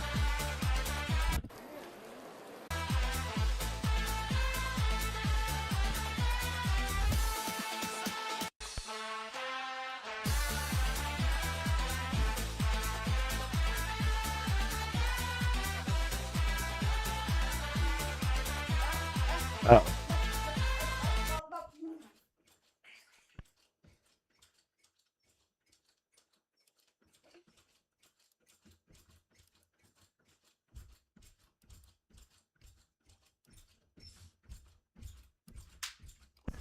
Okay.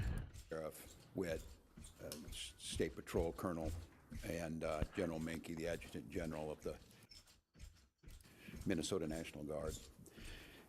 Well, as I said last week, this federal occupation of Minnesota long ago stopped being a matter of immigration enforcement. It's a campaign of organized brutality against the people of our state. And today that campaign claimed another life. I've seen the videos from several angles, and it's sickening. But I have a strong statement for our federal government. Minnesota's justice system will have the last word on this. It must have the last word.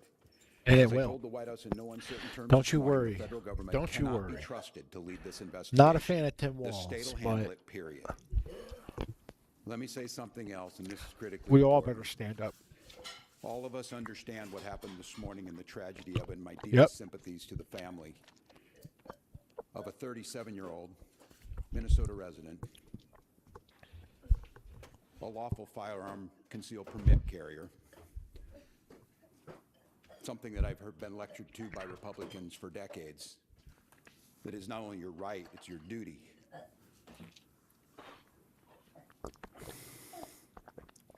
We know that the potential to further inflame tensions is high, and to Minnesotans, there's a difference. Bring it home, Tim. We Bring want it home. calm and peace and normalcy back to our lives. They want chaos. Yes.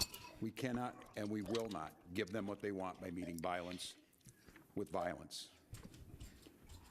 Minnesota and our local law enforcement, as you have seen, have done everything possible to de-escalate. Local media has reported extensively on the cooperation to de-escalate this situation. Donald Trump, I call on you once again. Remove this force from Minnesota. They are sowing chaos and violence. We've seen deadly violence from federal agents again and again and again. But in contrast to that, on these frozen streets, what you witnessed yesterday was the best of Minnesota, peacefully exercising their First Amendment rights. And I attended in the church basement hundreds of Minnesotans from all faiths packing care packages for families that have been ripped apart. Despite the horrific acts by this federal government, Minnesotans are standing up for the rule of law. They're protesting loudly and urgently, but peacefully. It must stay that way, Minnesota. Minnesotans are witnessing, and we're creating a log of evidence for the future prosecution of ICE agents and officials responsible for this. Goddamn right. They're helping their neighbors. They're walking their kids to school. They're feeding families. I salute They their ain't courage serving the and public. their restraint. And I Anthony, call on do all not touch Americans my to see the computer. decency Do that this state is not exhibiting touch. and You the see me? horrific Don't touch my cruelty, computer, Anthony, because unprofessional, I'm going to break you. absolute abomination. Are that you is watching me? passing for Okay, what you these watching me? ICE Da, agents da, are da, doing da, on da, our da, da, streets. da. They think they can provoke us into abandoning our values. Well, they're dead wrong. No. We'll keep the peace. I'm trying to do We'll stuff. secure the justice with our neighbors, and we'll see this occupation end. Minnesotans and Minnesota law enforcement that continuously is being denigrated by this administration will continue to be the adults in the room. Just the stop, professionals man. in the room, Just stop the obsessing decent about human Daddy's beings in camera the for room now, okay? That will keep the peace. With this, I'd like to turn it over to Department of Public Safety Commissioner Bob Jacobson to update you on the situation as we know it. Oh, Anthony, leave my stuff alone. Thank you, Governor. Leave I'm my Bob stuff Jacobson, Commissioner of Public Safety for the Department of Public Safety, and again, it's my honor to serve in that position. Please leave my stuff alone. The man You was don't. shot and killed Hey. this morning in Minneapolis. You better leave my stuff alone, little boy. I'm gonna I get want to you. pause and remember I'm what gonna cannot get get you. lost in this That's moment. right. Man You died. make Daddy so mad sometimes. His family and friends are feeling unimaginable heartbreak and trauma. And I know Minnesotans and I know our community will rally around this man's family and friends to support him. I also understand clearly that people are upset. They're scared, they're confused. And I want to assure you that this state's public safety officials and our local law enforcement partners are doing everything in our power to get answers, to help return a sense of normalcy back to our communities. You have the right to demonstrate peacefully. We recognize that demonstrations are often driven by strong emotions, beliefs, and a desire to be heard. But please, please remain peaceful. And I want to say it again that because it is important and it is critical. Peacefully demonstrate. By doing so, you help local authorities to get answers.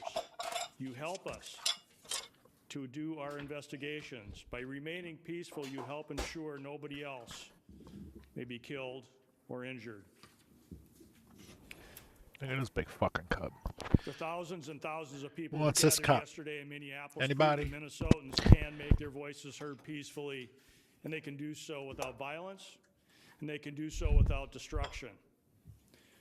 And state resources are available and ready to support our local law enforcement partners as requested. And those resources include the Minnesota State Patrol, the Bureau of Criminal Apprehension, and the Minnesota National Guard. With that, we'll stand for questions. Kenderville with Carolyn. Governor, you made this request before. Is there any reason that you will be answering? And you want pretzels? Had any conversations with the You want a president, bowl of with the federal pretzels? government? And is there any indication that they are going to pull out our background? Here. Well, I spoke twice this morning, shortly after I received the call of this shooting. I spoke with the President's Chief of Staff, and first request was to get her people out of there, to get these federal agents out of there. They were going to cause more chaos. And second call is Here. with no uncertain terms that we will look. investigate this. We will not be stonewalled. What we've already seen, and you saw it this No. morning, before What are any you doing? investigation is done, you have Okay, well, you're not the taking most this powerful wire. people in the You federal can't- this government wire doesn't come screaming out. stories So and you plug putting your up phone in, pictures but of not take the unrelated wire. people who we don't know I don't know anything what I'm about, going to do with all the wires. and a No, picture that's of an a old one. firearm You don't want that one. to try It and doesn't spin work a for your phone. narrative. This works for your phone. And I ask Americans, this Whoa. will end when enough Americans say this will end. Do I have any confidence Donald Trump will do the right thing? No, I don't have a lot of confidence Donald Trump will do Really? the right thing. I do have a lot of confidence that the majority of the American people will do the right thing. And I think there cannot be very many people across this country Hold looking on, right ask now, what you did after with all the all the wires, 'cause I reporting that's don't been done, after everything that's been said, under the pretense that they are here about immigration reform, and quit referring to these people as law enforcement. They are not law enforcement. We have law enforcement who do an incredible job. And to listen to Greg Bovino denigrate the work of our people who are out there cleaning up their mess. No, I don't have a lot of confidence that he himself will do garbage? it. But here's what I do have confidence in. There's a Well, whole lot of we're gonna Republicans, test it for in my whatever stuff, reason, and cannot then- find their spine. But they might find the ability to know that they're not going to win another election as long as they live, unless they stand up for what's right. See, there's stand two up different for the types of rule law, iPhones. and stand up for human Older decency, and that's the moment. ones are this. Right, you see that? See that end? That's the old end. That's to this. Right? The newer ones are this end. You see how it's different? Yeah, no, it's a good question. See? And look, I This speak is to the one that people you in want, Minnesota right this now. one. I hear that scream from you, and Yeah, I'll don't continue start to grabbing plead different and wires, ask 'cause you there- for some peace, wires and are I attached know- to different I know the things. answer is That's not a you USB. ask us for peace and we give it, and we get shot in the face on the streets coming out of a donut shop. Well, it is, but we we cannot give them what they want. Yeah, that one's cursed. I don't know how to say this in so many terms to watch the madness that we've witnessed over this last week coming out of the White House. This one and will what charge it's a fine. doing here. My confidence is, and I say it to this one goes in Minnesotans, there. as I've said, exercise your First Amendment rights, speak out, bear witness and document legally. But I understand the risk in that, and I understand the courage that it takes to have people out there doing this. Thank God we have video, because according to DHS, these you want 7 pretzels? heroic Take some guys pretzels. took an onslaught of a battalion against them or something. It's nonsense, people. It is nonsense, and it's lies. So my confidence is this, Minnesotans. You know who you are, and you demonstrate it every single day, and we damn sure know who these people are. The American public knows, and this needs to be the event that says enough. Go ahead. No, I'm up front.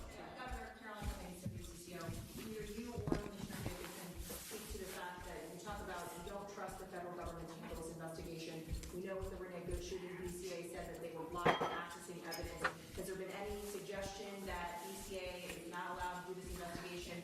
Do you have officers on the ground doing the investigation right now? The question was related to whether or not the BCA is on the ground currently with the investigation, and a reference to previous investigations that the BCA have attempted to be a part of. What I'll tell you right now is that we no longer have BCA agents or public safety, state patrol, or Minneapolis on the ground at that crime scene. Is that an instruction by the federal government, or did you pull your agents out? What I will tell you, and not to get further into the investigation, but DHS pulled out of the scene, leaving that to Minnesota State Patrol, Minneapolis. We did not have enough resources to be able to hold that ground safely, and we had to leave that scene because of the number of people that were available and the safety of those in the public and the safety of our teams. We were able to get there, but at that time we were not able to hold that scene to do a crime scene investigation. I can't talk any more about those details. Who is handling the investigation? If not either DHS or state officials right now? We'll have more on that, but the BCA is engaged and involved, and we are working at the request of the Minneapolis Police Department on this, on the scene and in this investigation. So we are there, we're available. We want to make sure that we continue to work on this and engage with our federal law enforcement, but at this point, we don't have anything more to share about the crime scene. Again, we were not able to hold it. We wanted to make sure and keep people safe. but federal law enforcement left the scene and left us there. Governor Ernesto, within your time, have you activated the National Guard? I know that the Sheriff of Lake has requested for additional assistance. Can you tell us whether they're going to be playing a role in keeping? Yeah. Yes, the answer is yes, we have, as we said last week, and we staged those troops. I'll have General Menke talk about where they're at, and again, use this as an opportunity to stress to Minnesotans the frustration you have, and as you saw this, they killed a man, created chaos, pushed down protesters, threw gas indiscriminately, and then left the scene, and then we're left to clean up. I understand the anger. I understand trying to parse who were the law enforcement on the scene when you got there after a man was killed is difficult for folks who are out there. But I can't stress enough, our goal, and I'll have General Menke talk about what the role of these Guard troops are in conjunction with incredible work from the Hennepin County Sheriff's Office, from mutual aid across, and of course the State Patrol, of trying to get to the point where what we're saying is we can handle this, and Minnesotans can express their First Amendment rights and have our folks on the streets and get these people out of here. And so, Sean, if you want to talk a little bit, but the answer is yes, it's activated. He can talk to you about numbers. He says that they're activated different than having them staged. Yeah. So the question is, what's the National Guard doing right now? So we have, we have been on state active duty for over a week. So we've had soldiers prepared in the metro area to respond in a much rapid manner than if they were not mobilized. So we have a request from the Hennepin County Sheriff to support them, and that is to help them free up additional resources for other work that they need to do. And we have started coordinating with them this morning on that, and that first area of support will be assisting them with their requirement to provide security to the Whipple building. So we'll be helping them there. And then we are in parallel planning with other organizations within the state of Minnesota, to include the State Patrol, the Minnesota DNR, and other local agencies to render assistance if requested. I would say that the number that we have is adequate for the requests that we have right now, and I will also tell you that we are bringing more resources that will be able to respond in a timely manner that are not fully mobilized yet, but we are mobilizing more soldiers as we talk at this time. I'd like not to get into specific numbers for an operational security standpoint, but right now we have all the resources to meet the requests that we have. I would note on this one, too, that we'll be billing the federal government for the cost of the National Guard because they are incurring the costs that are falling on us by their reckless actions. Yes, sir.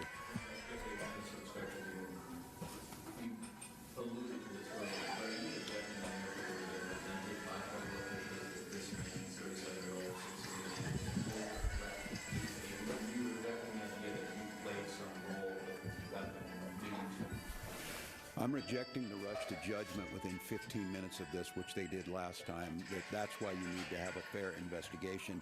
And that's why a video can show one thing, but what happened beforehand. But they already will slander this individual. They've already made this the case. And I will just say you will all start to see it, and some of you probably have. There's multiple angles of this. And I'll go back to what we talked about before. They're telling you not to trust your eyes and ears, not to trust the facts that you're seeing in front of them. And at some point in time, you're reporting, and I think the reporting this week has been spectacular across Minnesota, that there's not two sides to every story. But in this situation, what I'm saying is we need to have a fair investigation, understanding what's happening, and held accountable. We continue to hear, and we heard it from the Vice President, that these folks can do whatever they want. They can have full immunity. And what I'm telling you is they will not. There will be justice to Minnesotans. Continue to gather the information. So I won't say where it is because I think it's irresponsible to make that judgment.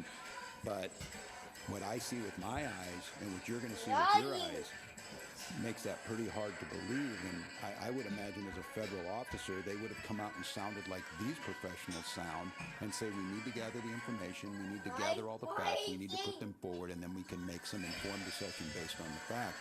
They've written the narrative already. And the audacity to critique the police chief of Minneapolis after what work that those heroic officers are trying to do, and to be critiqued by this guy, I mean, I don't know, I've said it a lot, but America, as you're listening, enough is enough. Enough is enough of this. End this. end this. And we see them moving to Maine. If you're in Boston, you're in Chicago, you're in Philly, you're in Miami, it doesn't matter. We can't live like this. Our children are in trauma. A 5-year-old, you see the picture, the bunny hat and the Spider-Man? Is there not like some narrative to throw around, to parade around in some coat you had made and act like you're a tough guy or whatever? These are people's lives, and we have rule of law. So I'll let the investigation play itself out. We will do our best to find it, but I don't know, you kill a man and then you just leave? Your law enforcement just leave him? Is there a single case in America's history where you just like walk away and say, I guess that just happened and we're not going to clean up our mess? I'm proud of Minnesotans. I'm proud of law enforcement here and our partners, and we'll get to the bottom of it. I think we have time for another one. So, yes, ma'am?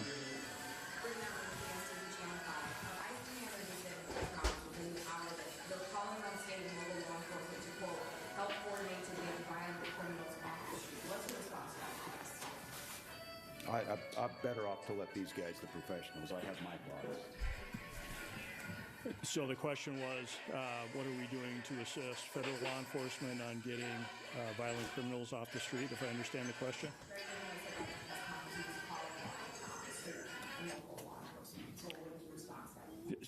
State and local law enforcement are always ready and willing and able to arrest violent offenders.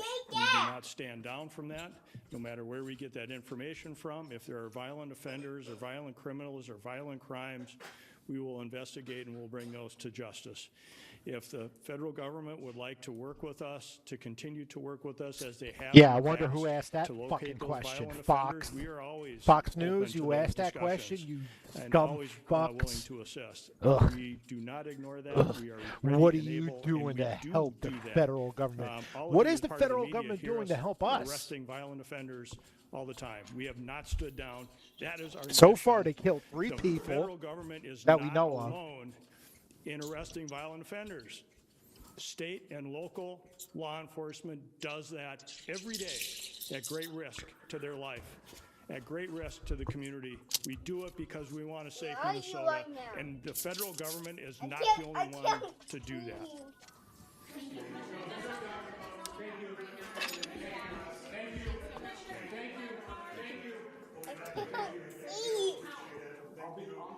All right, you were just listening to Minnesota Governor Tim Walz, as well as other state officials, giving an update following the federal officer-involved shooting in Minneapolis earlier today that claimed the life of a 37-year-old male. We heard Governor Tim Walz give a harsh characterization of the immigration enforcement happening in his state right now. He went on to say that this stopped being a matter of immigration enforcement and turn into an attack on our residents. Leave it alone, Aunt. Justice system will have Get a pretzel. You can have pretzels. And the federal government cannot have a hand Eat the in pretzels. this I'm throwing them investigation. away. He went on to say that the state will handle this investigation. And then he went on to characterize the 37-year-old victim who was shot, saying that he was a lawful firearm concealed permit holder and that the Minnesota law enforcement officers did everything they can to try to de-escalate this situation.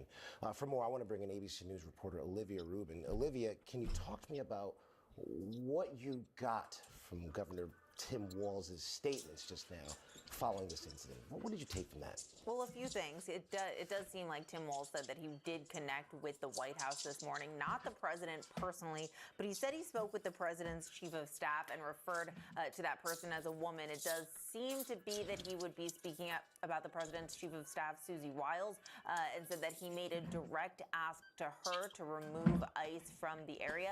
That is notable, given we've been talking all day about how there has been this breakdown, essentially, and very animosity between federal officials and local officials in Minnesota.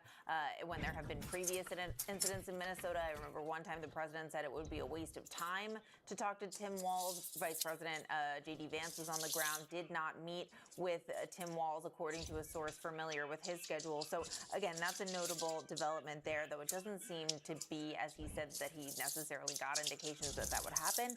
But he also made a pretty strong statement, Ike, which was that he said that the state of Minnesota right now is collecting evidence for the future prosecution of federal agents. That is notable there because remember, we have talked about how Walz and Jacob Frey and others are under federal investigation. Now, Governor Tim Walz himself is saying that there will be some sort of local state investigation into federal law enforcement agents, saying that evidence is being collected, essentially, is what he said there. But again, outside of that, it was sort of some of that similar pleas that we have heard, asking for federal agents to leave Minnesota for the investigation to be conducted. And again, as you said, he had harsh words. He said essentially those federal agents have been shooting and killing people in Minnesota, and then, as he said, walking away. Ike. Now let's bring in ABC News senior White House correspondent Selena Wang with more. Selena, can you talk to us about the quick characterization and quick reaction that's coming from the White House? Yeah, and just to pick off of where you were talking with Olivia, I mean, Walz's remarks during that that press takes care of conference that. were extremely important. He's essentially That's one suggesting glass that down. aggressively Minnesota will seek to charge the federal officers. He goes on to say that Minnesota's Justice Department will have the final word on this, flatly stating that the federal government cannot be trusted to handle this investigation. He says the state will handle it, period. You mentioned earlier that the president had a conversation with the White House, and Governor Walz made his message very clear during that press conference to the president, calling on him to withdraw federal agents, saying they are sowing chaos and violence, and also accusing the federal government of spinning stories. And in fact, as Governor Walz was speaking, we saw the White House with real-time reaction of slamming Governor Walz, calling him names, saying he is a pathetic, sick little man. And it comes shortly after President Trump, as you see on that Truth Social post you put up on the screen right there. The president accuses Mayor Jacob Frey and Governor Walz of, quote, inciting insurrection with their pompous, dangerous, and arrogant rhetoric. He even claims that if his administration hadn't engaged in deportation operations in the state, then, quote, you would see something far worse than you are witnessing today. So essentially what we are seeing from the president is this very quick reaction to immediately blame the shooting on the victim, the president even circulating an image of the weapon on social media. All right, let's go to Elizabeth Newman, former Assistant Homeland Security Secretary. Elizabeth, you heard Governor Tim Walz say that the state will handle this investigation, really sparking that divide between federal officials and state officials. What's your reaction to what you heard from the governor? Well, on one hand, the idea that the state is going to be able to carry out this investigation when I'm sure that the federal government will also suggest that they have jurisdiction. I'm not sure how that will play out in court, but I do think that what Walz is doing is actually more to send a signal to his citizens that he hears them, that they're angry, and that they don't trust the federal government. So while on one hand, I'm sure his lawyers were advising him it's unlikely that we're going to be successful if the federal government contests this, just because of the way that the Supremacy Clause works and the fact that it's a federal law enforcement involved. Therefore, usually it's federal courts that have to be engaged in doing any sort of investigation and prosecution. On the other hand, I do, as he was saying it, I had a sense that this was more for the people of Minnesota to feel like they were standing up to what is increasingly feeling like the federal government bullying the state of Minnesota by sending thousands of troops in there, and I called it a campaign of organized brutality. And so I think what we saw was a governor standing up for his people and saying we are not going to allow the federal government to continue to brutalize the people of Minnesota. Elizabeth Newman, Selena Wang, and Olivia Rubin, thank you.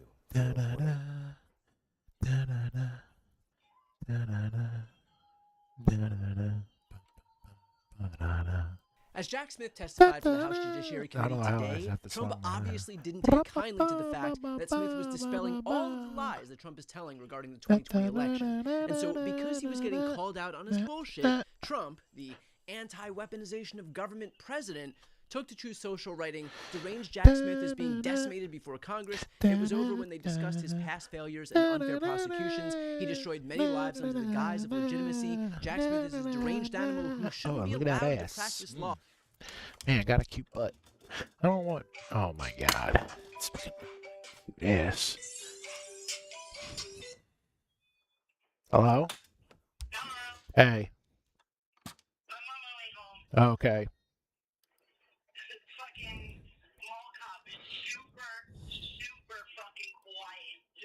Oh yeah. Oh really?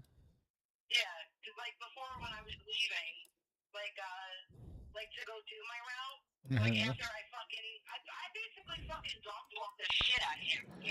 Right.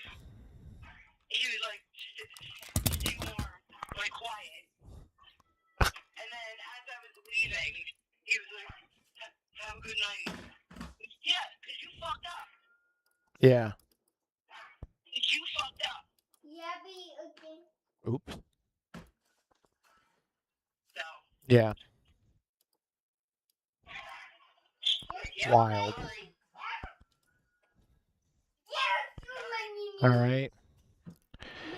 Yeah, I'm just start. Yeah. Well, I got to figure out if I have enough money first. But I'm cooking right now, so. Okay. Okay. All right. Bye.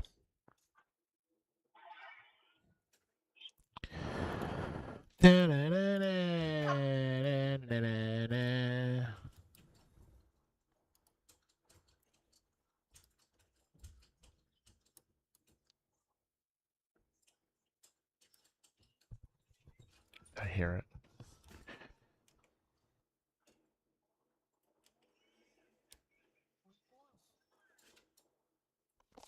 Where'd the sound go, buddy? Oh. Tonight and especially on Sunday. That will go into effect at 5 p.m. Eastern Time today. It allows certain state agencies to take additional steps to protect the health and safety of New Jersey residents.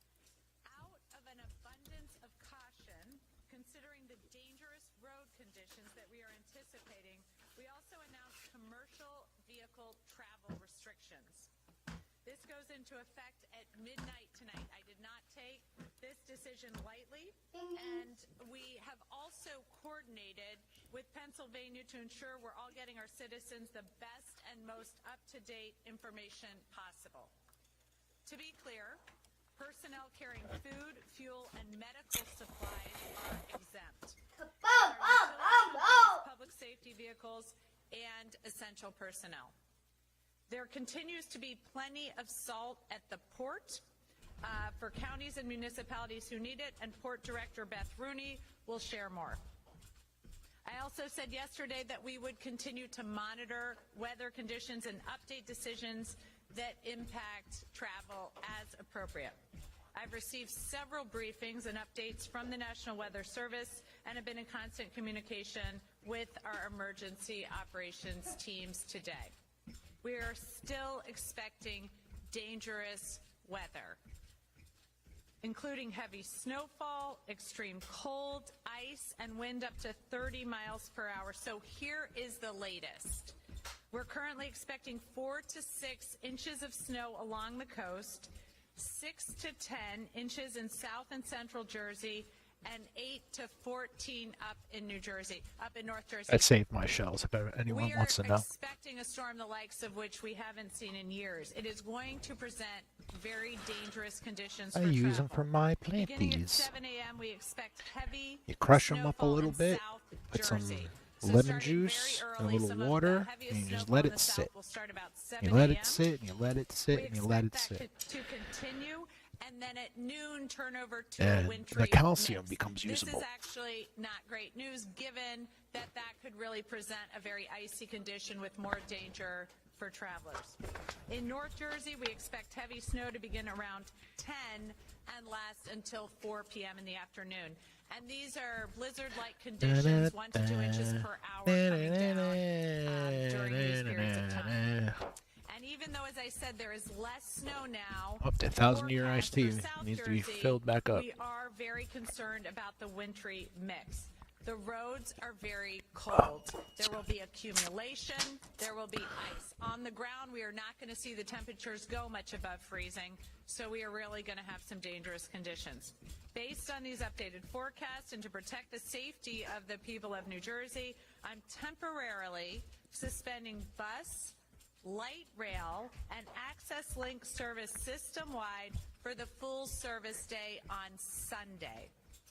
This is effective beginning at about 4 a.m. on Sunday until the conditions allow for a ramp up and the resumption of service. We will be continuing to monitor forecasts and conditions on the ground. We'll be operating the commuter rail system until 2 p.m. on Sunday. 2 p.m. Sunday. So you need to be on a train getting to where you need to go by 2, because then things are shutting down until we can get service back up based again on forecast and conditions. I like this lady. We'll communicate service levels for Monday as the storm impacts are assessed throughout the day on Sunday.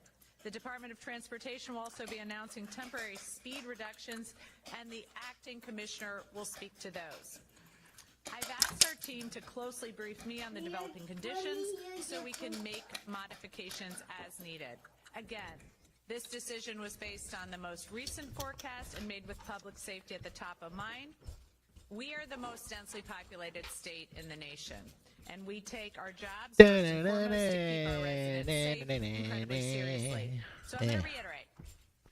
Stay off the roads on Sunday. Starting tonight, we are going to see dangerous conditions forming. It's a good weekend to stay indoors. If you need to make a last run to the grocery store or Home Depot, get it done now. Get this done today.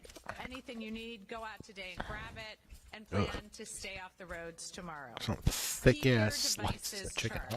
Whether that's your phone or computer. Do not commit to anything Monday morning. Check on your neighbors. What do they do? Just like run it through the machine and like, oh, we're make sure done. they're doing okay and they don't need anything. We're done. Go to ready.nj.gov for more information. This And fucking I know the chunker. people of New There's Jersey got to are be pretty a pragmatic. slicing I or know you somewhere, guys and then got they this. just like say no. Your teenage kids may not done. have this, Hold so on. make sure you're checking in on them. Keep them off the roads. Thank you. So now I'm going to turn this over to Acting Jesus Superintendent Christ, of the they State just Police, like David Surowitz. Thank you. Thank you, Governor. I just want to reiterate that this will be a major storm. Our snow accumulations may have gone down, but icing is still a major concern. If you do Not only did they charge a premium on it, I mean, they really, we urge you, stay home. really fucked me up here. Plows and our emergency service personnel to effectively perform their duties and get our roadways and our state open again as quick as possible. If you do have to be on the George is roadway, my trusty partner in the kitchen. He's been with me for over 20 years. Definitely shows his age a little bit. He is sharp as a surgical knife.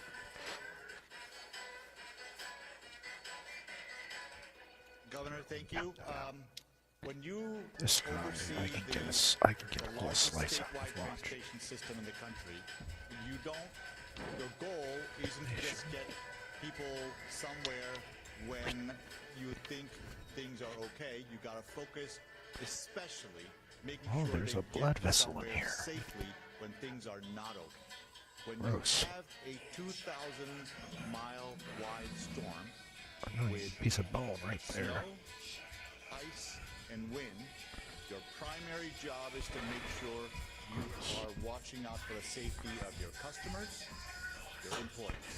That's what we're trying to do. So when Right there. we See gave the that? governor Oh.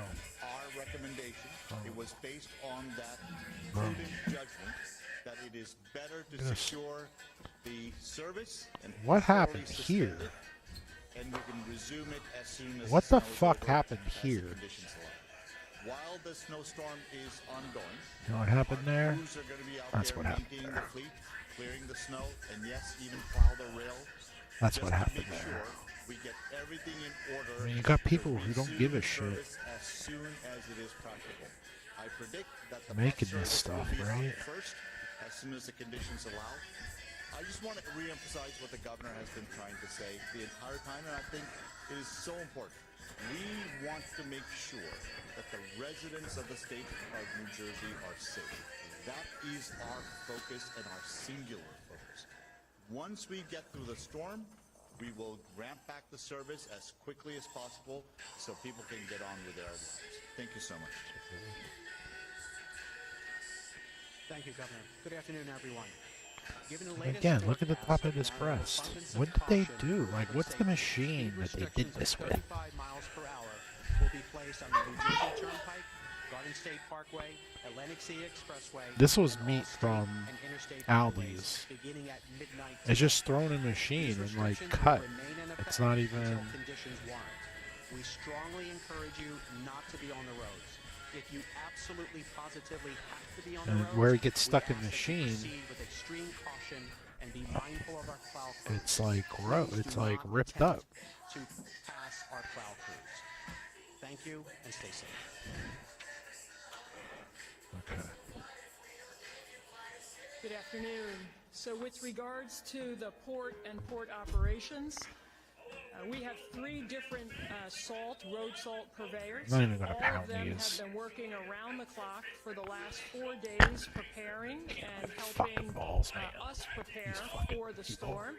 We have over 300,000 metric tons of salt currently available at the port. And our companies that provide the salt, Morton Salt, who we're most familiar with from the table salt, Atlantic Salt, and Prieta Salt, are all delivering out combined about 50,000 metric tons of salt a day for the last 72 hours. They will continue to do so until conditions deteriorate tomorrow and they're not able to do that. We also have 3 additional ships that are inbound with more salt to come. So the salt is here, the salt is moving. It's moving out as fast and as safely as it Get can. our pan to ready. all of those who need it. Ease the fuck out of The here. port, again, stands by and ready to support the safety of New Jersey and all of its residents throughout the storms. Thank you very much. Thank you. And now we're ready for any on-topic questions. Earl. There's our Earl. What does New Jersey Transit trains look like for Monday morning? How long is it going to take to ramp up? And for anyone, what is the recommendations for schools? I know it's an individual decision. We will be assessing schools and the state employees as we see what the storm comes in like. We'll assess the conditions on the ground and then make decisions on schools. The resumption of service of the entire fleet, whether it's for bus, light rail, or commuter rail, is all dependent on Lulu. As I said, I think conditions permitting, I think bus service will probably Wake up, resume Buzz. first, and then others following. Again, as you also know, that our commuter rail is heavily dependent on Amtrak. We will be in coordination with them to make sure we can resume service safely and efficiently. You have a ramp-up time. Should people expect to have trains Monday morning? We will alert them as we understand what the storm is doing, but rest assured, we will get the service back as quickly as possible. But I want to be clear, I will not compromise on the safety of the residents of the state of New Jersey, and my recommendation will always be consistent with that.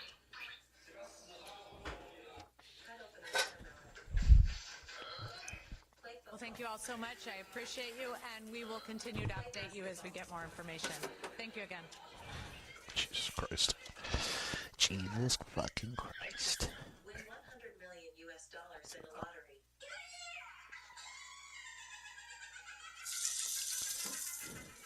Jump off a cliff.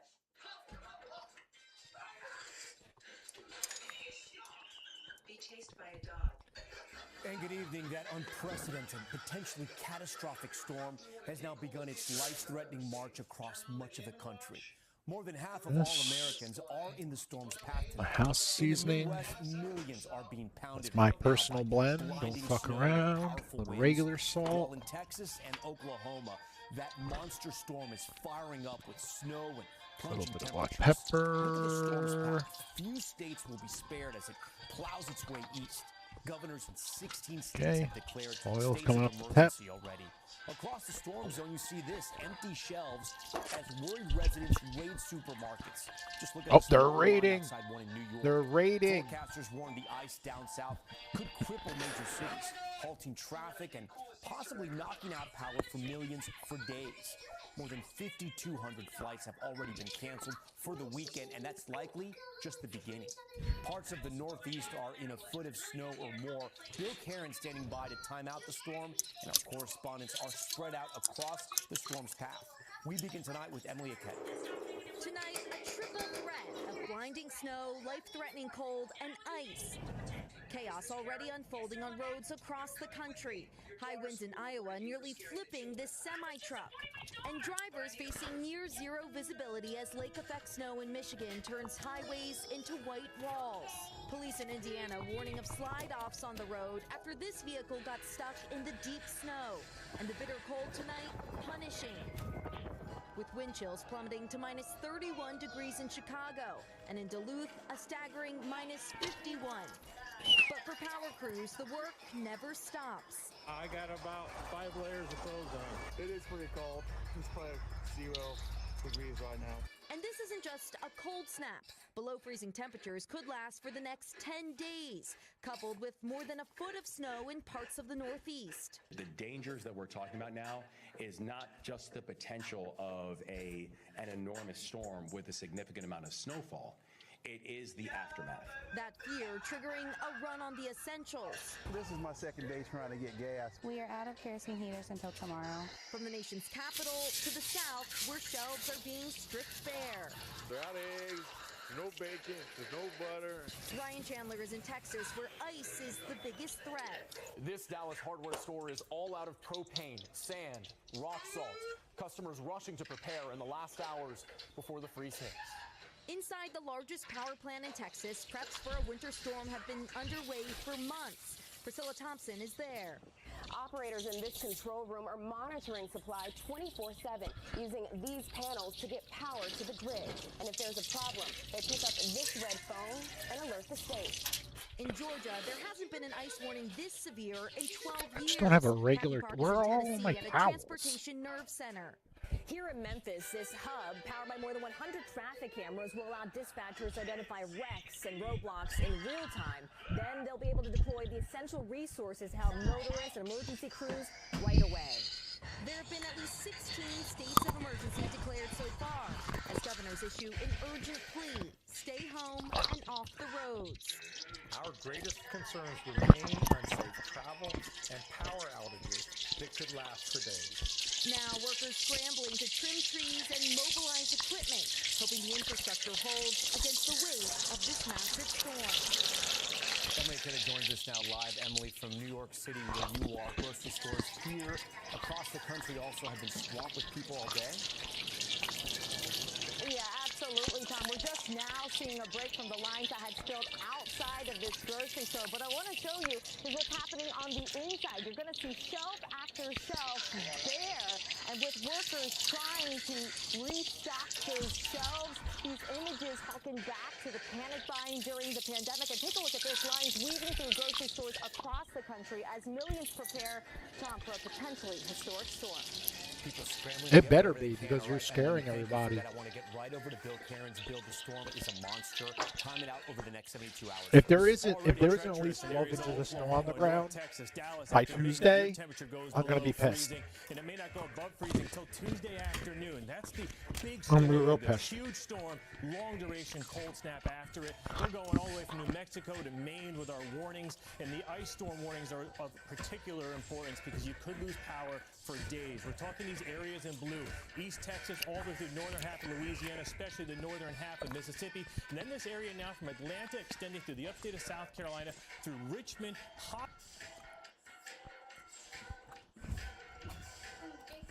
Numerous angles have come out also. Obviously, we're going to start with the federal agent involved shooting in Minneapolis right now. Details are still coming out. It's a breaking story, but I was following it closely with a bunch of people, a bunch of activists on the fuck ground. is that? Also, Oh. a word of mouth spreads pretty fast around these parts. But outside of that, Like, who the fuck is you know, walking around I my was, cars? It's my I was wife. talking to a bunch of journalists as well. It's my and, wife. It My does wife. feel like it's just a straight up state-sponsored execution. I mean, it doesn't feel like it. It's just that is what it is. And obviously, we're gonna get right into it. I'll blast off real quick. Yeah, there's a live coverage happening as well, but I'll give you guys a regular coverage on like what took place first off, and then we'll do it. We'll do the live news coverage as well. Is there one that just basically describes what took place quickly for those of you who have not seen it yet? 'Cause it seems like he was an observer. We'll be looking into the background because the state, after assassinating this man, another 37-year-old, by the way, 37-year-old American citizen, according to law enforcement, that came out earlier this morning outside of Glam Donuts. Basically, and this is Omar's take on it, he released a statement. He said, "ICE murdered another person in my district this morning. This was a flat-out execution, horrific and absolutely in the hands of these untrained, untamed agents. Every single one must be held accountable for their actions. We can no longer allow them to continue on their spree." Yeah, it is pretty crazy. It is pretty crazy. I know we have all the live streams and stuff. I'm just I'm gonna get into the live streams, but I want to see I want to see a brief summarization of events that took place. But things are getting pretty heated out here. Like I'm in downtown Minneapolis currently, and it's I've been hearing cop cars all morning. It does seem like police have been called I'm like, back. Off-duty cops have been called back into duty, and they're gearing up with riot patrol. They're gearing up with riot gear right now at the Minneapolis Police Department. So they're not like it seems there's no definitive summarization. Man, just give me give me like one video of a news broadcast. In my mind, I've seen exactly what took place, because like the rubber ones that go on the bottom of your boots. Here it is. This is good. This is fine. I can see it in the back of my mind. I've seen they exist. Off. Okay. Where they're existing. Breaking news: U.S. media are reporting that one person has died after being shot by federal agents in Minneapolis. The Department of Homeland Security said the situation was evolving, but claimed that the man who was killed had a firearm and 2 magazines. The incident comes less than 3 weeks after the fatal shooting of Rene Good, which has already sparked protests across the city. Thousands of immigration and customs enforcement, or ICE, I think they're near the table. have since been deployed to the Democratic-led city as Republican President Donald Trump intensifies his nationwide campaign to deport immigrants. Yeah, so the mainstream media's narrative is repeating the Department of Homeland Security narrative, which, by the way, at this point is the least reliable order of events. I'll just start there. Basically, this morning, I get a text message from some of the local organizers that another shooting has taken place. We dig into it. We find a Facebook video from the incident from Glam Donuts across the street from where this person was shot. A bystander video shows several agents wrestled with a man on a city sidewalk in southern Minneapolis moments before the shooting, and Police Chief Brian O'Hara has issued a plea for calm as protesters gathered at the scene. Please do not destroy our city. He also actually told the federal agents to follow the laws. But basically what took place is, and I'm going to show you the video, I'm going to show you the footage. Is actually, I'm going to give you a trigger warning ahead of time, because it's it's pretty awful. You can't really see any of the blood or anything like that, but and therefore I think it's like it's I can show it without hitting the terms of service violation here, but it's a it's a really gruesome image. So I saw the video. I put it on my Twitter page earlier this morning as well, and I'll start there. The victim, as far as we know, there's not a lot of details on it, but the victim, as far as we know, is a 37-year-old American citizen, and basically the claim is that the Department of Homeland Security's claim is that this person was actually trying to violently attack them or something, and it's not the case. And this is the first video that came out this morning. He was a lawful gun owner. He wasn't doing anything wrong in this situation. No, now you're not getting nothing. and he was also a 37. Now you get You see nothing. a guy pull the trigger on the gun. Now you get Wait, what? nothing. Are you talking about the ICE agents? Yeah. Here. So we'll start here at the incident. And they keep pushing people, you know? So there are 1, 2, 3, 4, 5, 6, 7, 8 ICE agents that are surrounding this this suspect, this victim. Are you going to the bathroom? So he Going to the... he is. I think he was 51, not 37. I thought they said he was 37 years old, but I might be wrong. I think initially I heard he was 51, but then they reported that he was 37. So same age as Renee Good. So yeah, Jacob Fry said he was 37 years old. I think the initial report said he was 51, but anyway, he's surrounded by 8 agents here, and there are people filming the incident from across the street. There's a lady here also that is filming the incident directly. And according to The Intercept, the victim was, according to an eyewitness that told The Intercept that the victim of this morning's fatal shooting by federal agents in Minneapolis appeared to be one of the several legal observers who mobilized this morning outside of a donut shop. The witness said he hid in a doorway with others fearing being shot as well. So he's is it weird to think you're in the same city as the guy shot? No, it's also like right down the street. Like I'm not super far away from this incident. Like this is actually one of those things that like this is the difference between like being far away in Los Angeles when covering the news and then being like directly where the where the things are happening, right?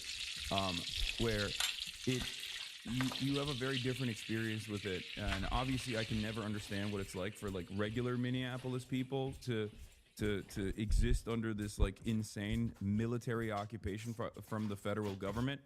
But no, I didn't hear the gunshots. It's not that close. But my point is, like, when you're here, you're like, okay, like, what if you went out there? You know what I mean? What if you went out there and you were just getting donuts? Like, you could have just as easily, like, you start thinking, okay, well, anywhere where there are ICE agents is a threat. Okay? It's very different when, you know... Very different when you can visualize it, when you can see it directly happening. In any case, what ends up taking place here is as they are pummeling him to the ground, and you will see in a second in this video, they basically take him down to the ground, and they've surrounded him. There's at least like, as far as I can see, like 5 agents that have their hands on him. They're apprehending him in the most violent way possible. I went and got gas. Okay. And then you will hear gunshots being fired. I said I went and got gas. Oh, did you? As soon as the commotion, advances here. Yeah.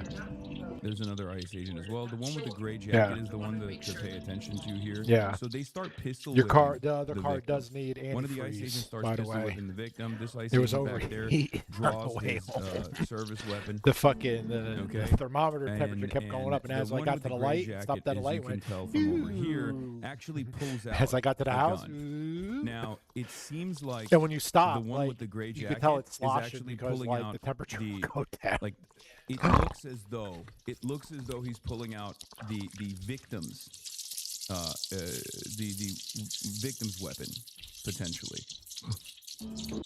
But then the first shot gets fired, and then I won't show you the rest of this here.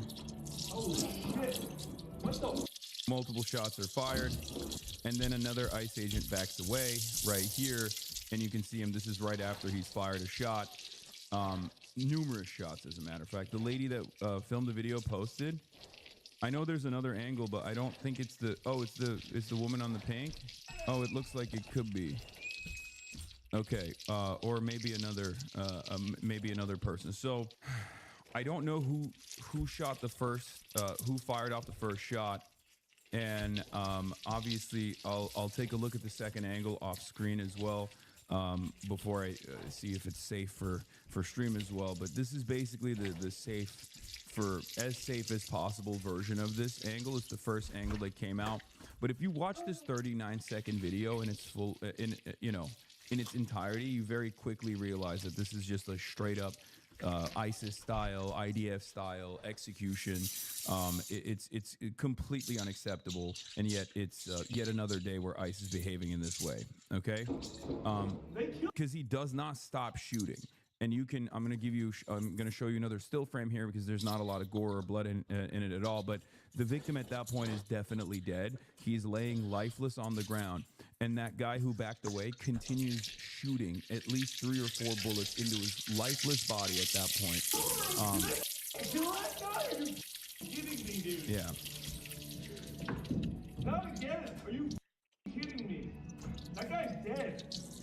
So that's the 39-second video that went viral all over the internet shortly after it happened. And then immediately, I would say like approximately 30 minutes after the video started spreading, the Department of Homeland Security came out and fed this information to their favorite Fox News correspondent, Bill Malugin, saying, breaking news, DHS tells Fox News the suspect was armed with a gun, which has been recovered by federal agents. Now, very quickly, this was going to be the meta. One of the things that they also said, according to on-the-ground reporting, before we get to the second angle, guys, I have the second angle. I'm going to talk about the second angle. Just hold on for a moment, okay? Please, let me gather my thoughts here, okay? So, basically, right as the incident was taking place, they very quickly secured the perimeter, and by that I mean they just took they took into detention every single person that was there, that was a witness that was filming.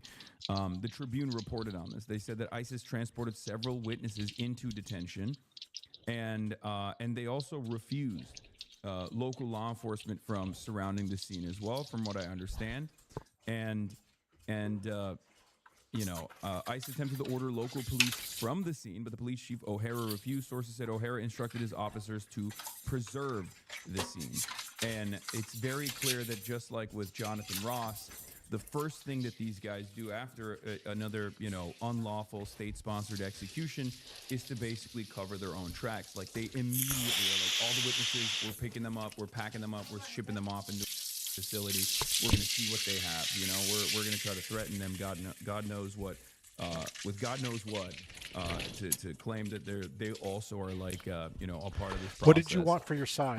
Okay, as I was mentioning, this is taking place. You got rice, you got corn. In an American city, once again, an American city that Okay. has a history of like labor organizing, labor militancy, an American city that actually just had more than 50,000 people. Okay. Take to the streets yesterday and do a one-day general strike with labor unions that were involved, even though, from what I understand, some might have even been a little reluctant initially to do a work stoppage at all. But the reason why they did it, There's the more reason than why enough they all chicken did for it you to is pick, because too. So the people are very frustrated. not super Everyone is hungry sick right and now. tired of this bullshit. Okay, everyone is sick and tired of this nonsensical bullshit.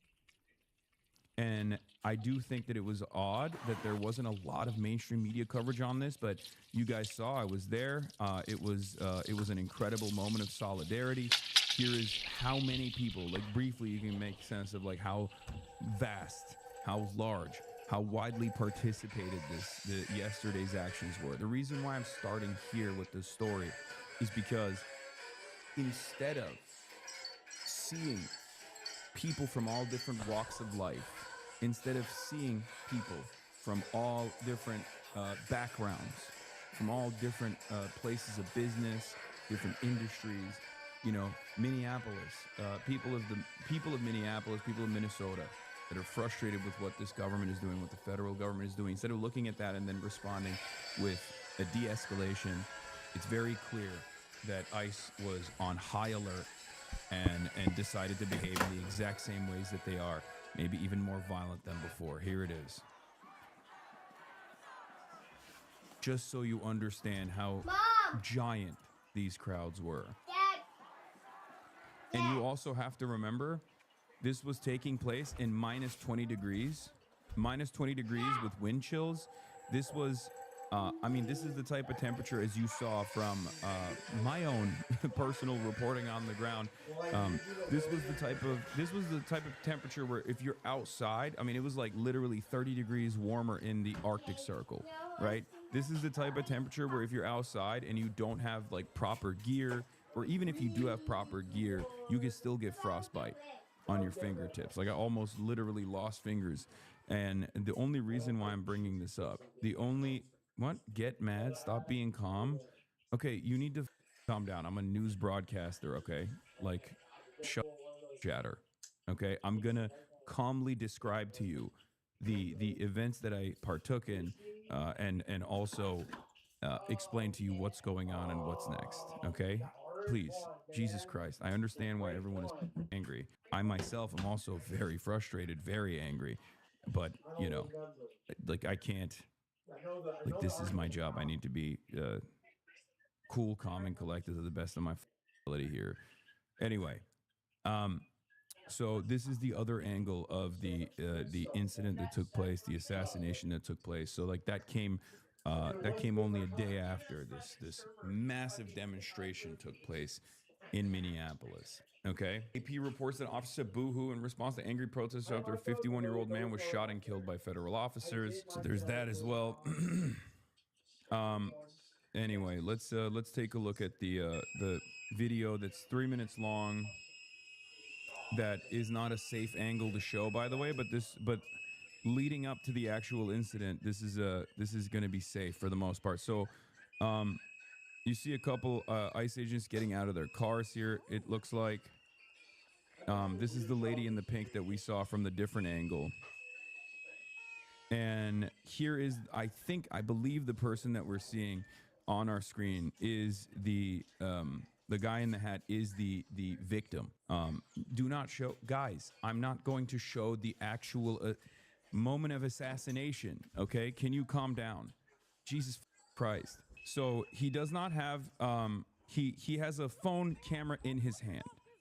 He has a phone in his hand, and he is, you know, the victim here, you can briefly see, is getting in a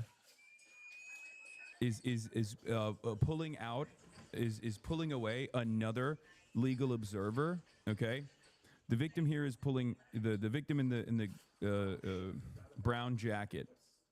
Okay, is pulling away from an ICE agent who pushes another. These three people right here are all legal observers. Okay. As you can see, he has a bottle of water in their hands. The ICE agent right here pushes this woman who also is a legal observer with a bottle of water in her hands to the ground. And then the guy that they end up shooting is trying to pull away, like is trying to stop the ICE agent as he tries to stop the ICE agent as the ICE agent shoves this woman into the ground, into the ice.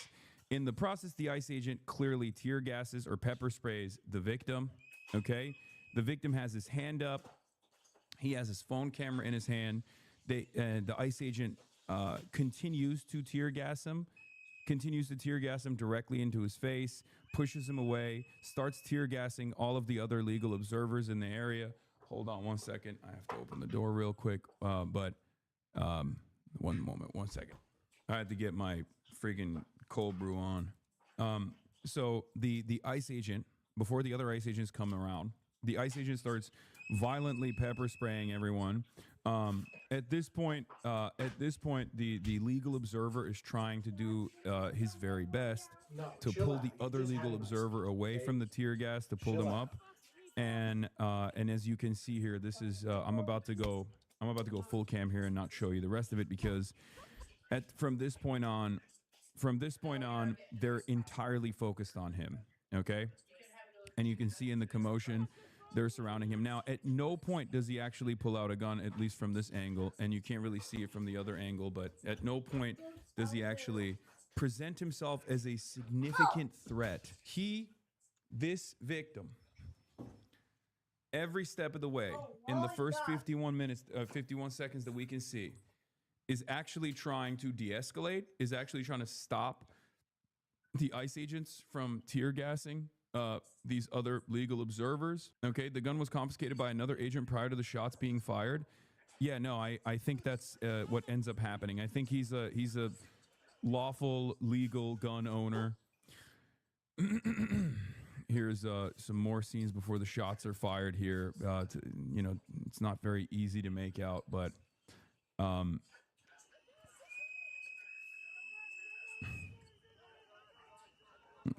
Okay, so up until this moment, up until minute 1, there isn't anything. There isn't anything that takes place here, but I suspect this is right when the shot is going to get fired. Minute 1 in the video. I'm going to go full screen here. You can start seeing like some of the cops surrounding him, reaching for their service weapons. For the record, like, or not cops, sorry. One of the ICE pigs right here is pulling out his service weapon. There's a bunch of others that are also pulling out their service weapons.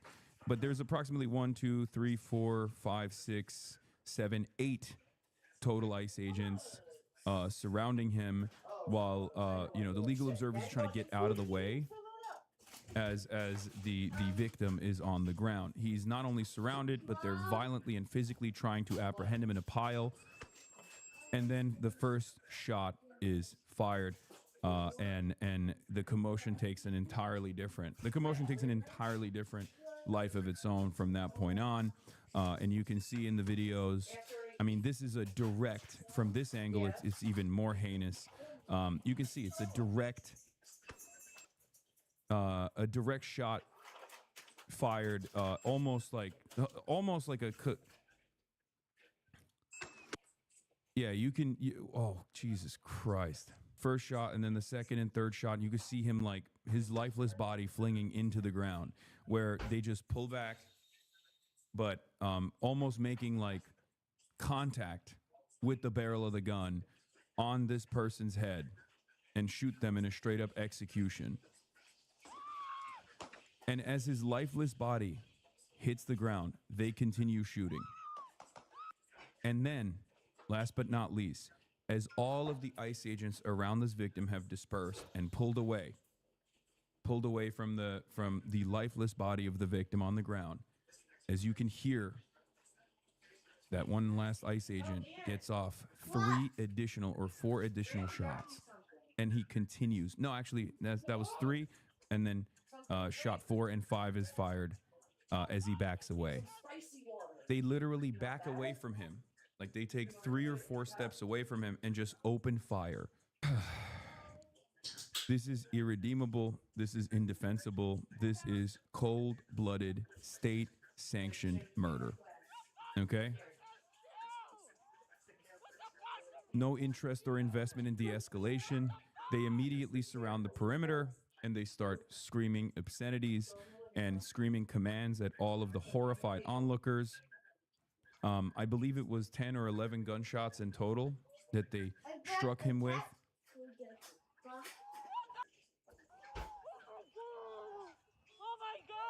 For those of you who are wondering where I found this angle of the video, Dropsite News has the second angle from the lady in the pink shirt. Shots fired after police in Minneapolis struggle to subdue man brandishing gun amid protest. Video shows. New York Post is a bunch of heinous right-wing hacks, charlatans, propagandists. They're basically neo-Nazi style newspaper at this point. They are literally the Der Stürmer of the American Fourth Reich, for the record. I cannot believe that they said that. Every aspect of their coverage is incorrect. Not only is this not police, but ICE, but also the man was not brandishing a gun. That's not correct at all. At no point is the man that was shot and killed brandishing a weapon. Okay? There's also a third angle that I'm going to be covering as well, which is like which features all the things that led up to the shooting.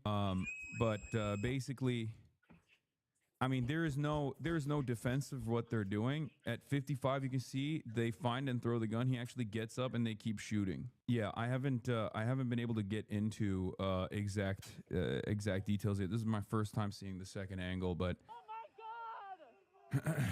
Oh my god! Oh my god! Oh my god! The did you just do? The did you just? At that point, there's one agent that goes. There's one agent that walks up and starts administering CPR.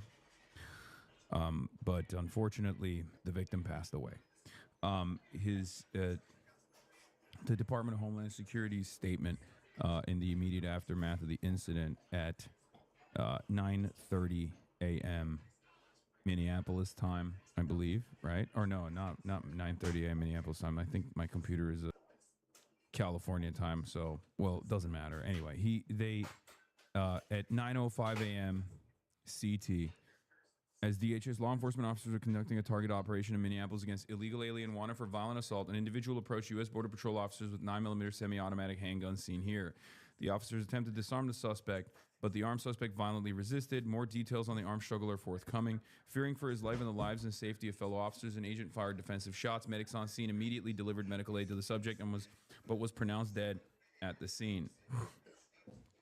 Now, I don't know if this gun is the actual gun that they took off of him. I don't know why they would also lie and act as though, there's a different gun involved here. I know some people are saying that it's a lie. This is not the real gun. It's so insane that obviously it's virtually impossible to trust law enforcement at this point, especially federal law enforcement at this point. It's just like there's no, like, I'm sorry, it's virtually impossible for me to trust federal law enforcement, specifically ICE, specifically the Department of Homeland Security, because they just lie so maliciously and so frequently, and they lie about things that we can see, that we can actually observe with our own two eyes. It's absolutely insane. And of course, this is a complete collapse. This is a complete collapse of the social fabric that holds society together once again, because when you have these people that are supposed to be defending us, these people that are supposed to be protecting us in theory, behave so belligerently, behave so violently, and then all of the mechanisms of justice that are supposed to do the right thing and prosecute the agent, the rogue agent that they, under different circumstances, would treat as though this rogue element is simply a bad apple, are not even doing that any longer. They're actually straight up saying that this was lawful, that this was good, that the victim was a terrorist, just like they did with Renee Good. Okay? I have my suspicions that there will still be right wingers that defend this.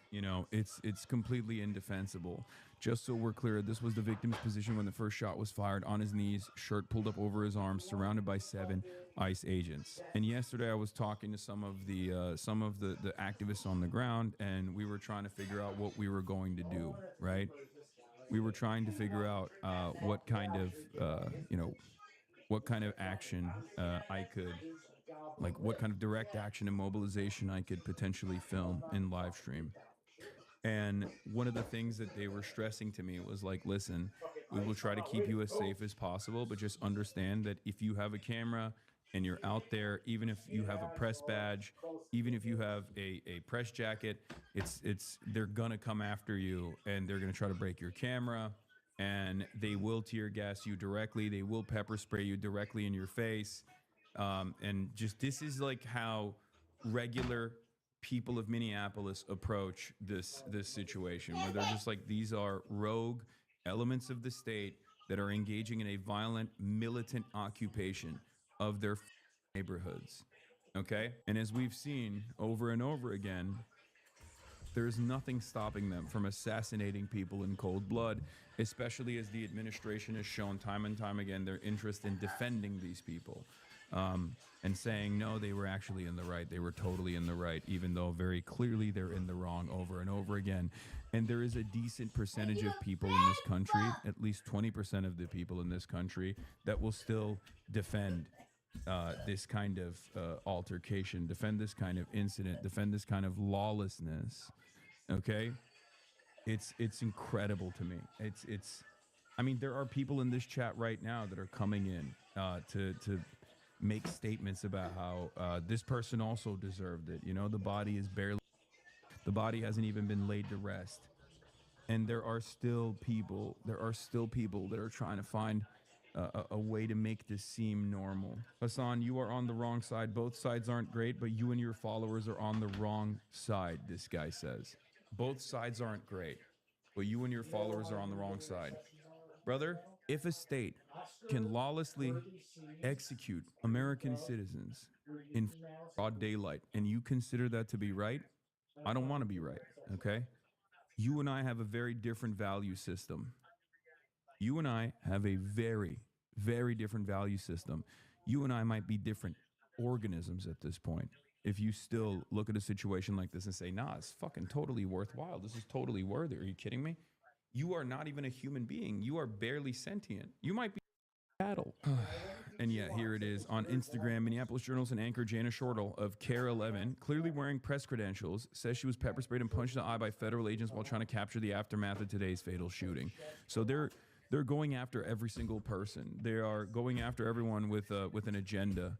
Basically, they're behaving like a bunch of they are behaving like a rogue agency. Well, not a rogue agency, but they're basically behaving like a rogue agency, but a rogue agency that's behaving or behaving violently and belligerently at the behest of the state. So the state is actually deploying this belligerent agency to go kill people. It's crazy. This is an American city. This is a beautiful American city, Minneapolis, Minnesota, that is basically like a war zone right now because the American government has decided to deploy. The American government has basically decided to deploy a federal agency to go and hunt people and kill them. That's where we're at right now. And if you can't wake the to that reality, if you think that, like, you know, internet drama or your favorite content creator did this, I don't really like this person, I don't really like that person. If you can't unite on this issue, I don't know what to tell you. You're not going to make it. Okay? You're not going to make it. How many more people need to suffer until people come to that recognition that this is completely unsustainable? Like, what are we doing? Anyway, I'm continuing with the Department of Homeland Security statement now. Fearing for his life and the lives and safety of officers, an agent fired defensive shots. Medics on scene immediately delivered medical aid. The suspect also had 2 magazines and no ID. This looks like a situation where an individual wanted to do maximum damage and massacre law enforcement. That's bullshit. If he wanted to do that, he would have actually came out brandishing and started shooting at people. Okay? An American citizen does not need to walk around with identification. An American citizen does not need to tell members of ICE or show members of ICE his papers. ICE has no jurisdiction over American citizens. Customs and Border Patrol has jurisdiction over American citizens only at the point of entry into the nation state. Okay? This is insane. And so much of this conversation is driven by lies. And I cannot comprehend why people do not address these lies. Number one, ICE's duties are not to actually apprehend criminals, okay? ICE's job is to deal with paperwork violators. That is ICE's job, to deal with people who are engaging in a civil offense, whether they're cognizant of it or not, doesn't matter. They do not actually apprehend criminals, okay? They don't. The only criminals that they actually get their hands on are criminals that are charged and convicted after local law enforcement or federal law enforcement finds them guilty of wrongdoing or arrest them under the suspicion that they've done something wrong. Then they go through the courts and they go to the prisons after after justice has been served, and only then does ICE actually apprehend them. And they routinely will use those sometimes violent criminals who are undocumented as a reason, as an example of who they're actually stopping. No. Okay, this is bull. These are people who are already serving out their sentences. Okay, ICE does not stop any real criminals. So when you see the percentages, when they go, oh, 80% of people that ICE deported this year actually did not have a criminal background at all. That's 100% of the people that they apprehend from the streets, from their workplaces, from right after their court hearings. I don't want to hear it anymore. The other 20% that have a criminal background next time you are do it, nabbed I am from taking prisons. it away. Do you understand? Hello? ICE only grabs criminal migrants from prisons. Okay, this is not a regular. No, it's not all right, Grandma. Agency. Stop saying it's all right. To me that people do not know this. This is especially in front of the truth child. that so many people because are it's not all to. right. I'm And I drawing think that boundaries it's for the them, and everyone has to reason why respect. so many people that have this conversation behave the way that they do, because in their minds they're like, well, you know, these are rugged criminals. You never heard the way anyone talks to you, to children, no. when it's They went adult to a time, prison in an adult area? I never undocumented migrant treated had done a adults rape. like this. and had been I caught knew by the better. police, investigated, charged, convicted What do you want? in a court of law, and was serving out their prison sentence. And then ICE You went know, in, he's 5 years grabbed him old. from the He prison knows to better. deport him. And when you're talking just on the so they phone can or you're make doing a something show of that force, he's not a just part so of, they can he claim comes that and he every blows up your single area with his undocumented migrant tablet. is a rapist criminal. Okay, that's With fact this number song. one. With this Fact number song that two, just repeats and undocumented repeats and migrants repeats. are Da na na responsible na na for a na na far na na na na. lower share of crime per gets capita than criminally undocumented insane over U.S. here citizens are. Far with lower. that song. Especially if you tie I've in had enough. documented migrants on top of that.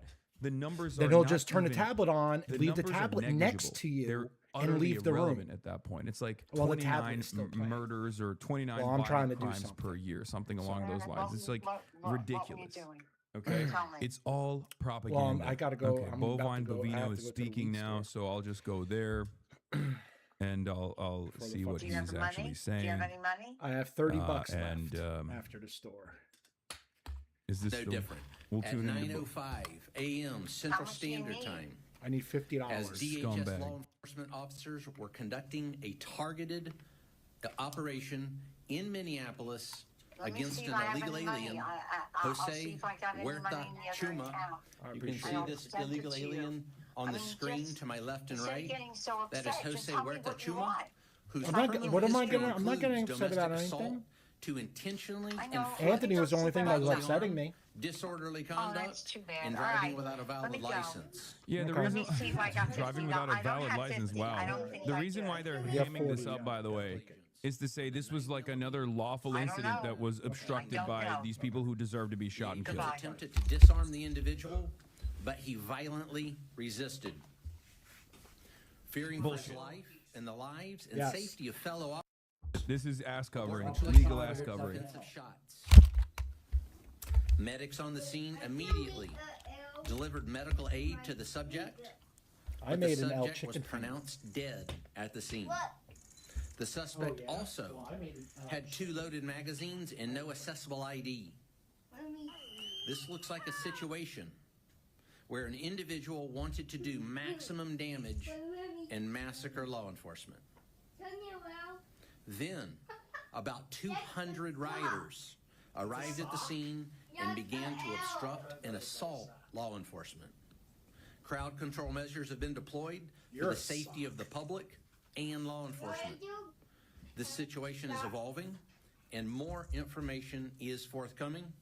The officer was highly trained and had been serving as a Border Patrol agent for 8 years. The officer has extensive training as a range safety officer and, Yeah, highly trained officer is right. as mentioned, Trained murder. Okay? A lot of people talk, myself included, talk about like the 47-day training that these unlawful scumbags get. Okay, Jonathan Ross was highly trained to do a murder. This ice pig was highly trained, and he still executed someone in cold blood. My point is, highly trained doesn't actually mean anything in this situation because ICE needs to be abolished as Your foot. agency. we will not allow Okay. violence against our law enforcement officers, and we need state and local help. State and local law enforcement to help us coordinate to get violent criminals off the streets. Mayor Fry and Chief O'Hare just a few minutes ago did the opposite of that by omitting the fact that the suspect had a gun and magazines full of ammunition.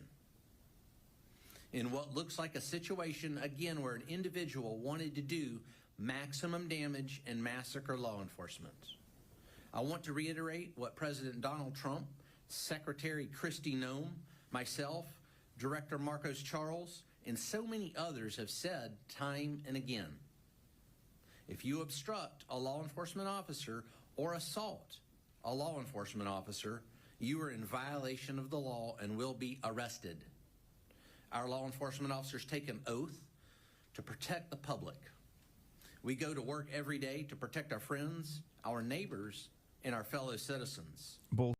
The fact of the matter is that No one believes this, man. No one believes this. Your Nazis literally ended up shooting and killing yet another American citizen for doing the brave thing, doing the right thing, trying to de-escalate. Get the out of here, man. Get out of here. And the reality of the matter is, this is the purpose of ICE. This is now, especially now, the purpose of ICE. In the initial stages when ICE was developed as an unlawful agency under the Department of Homeland Security, 23 years ago, we had INS, which would do the job of ICE, which was specifically to cover paperwork-related civil offenses, okay? They were not as militarized as they are now. They did not have the same, like, unlawful jurisdiction, expansive jurisdiction as they do now currently, okay? Their jobs were to just deliver paperwork, okay? That's what they did. You had Border Patrol, that was a separate agency, and you had Customs, that was a separate agency. The Patriot Act and the terror fears sparked after 9/11 caused these agencies, or gave enough power to all of these agencies under the newly formed Department of Homeland Security, okay? There is utility and use for Border Patrol. There is utility and use for Customs, okay? There's even utility and use for INS. But under this new definition, 23 years ago, when the Department of Homeland Security was created, it was specifically designed to inevitably get to the point that it has gotten to here. A mass surveillance apparatus that can be used unilaterally by a psychopathic tyrant like Donald Trump. His own personal army of racist monsters who will not shy away, as a matter of fact, who will entertain the use of force like this over and over and over again. It's over. It's done. Some might say, how do we get here? And the reason why I explain all this stuff is so you understand. Rewind, please. What are you going to hear? Bovine Bovino, man. Shut the rewind for what reason? There's nothing. Here, I'll rewind for you, okay? We can hear his final statements here. I'll rewind for you so you can hear him talk one more time, okay?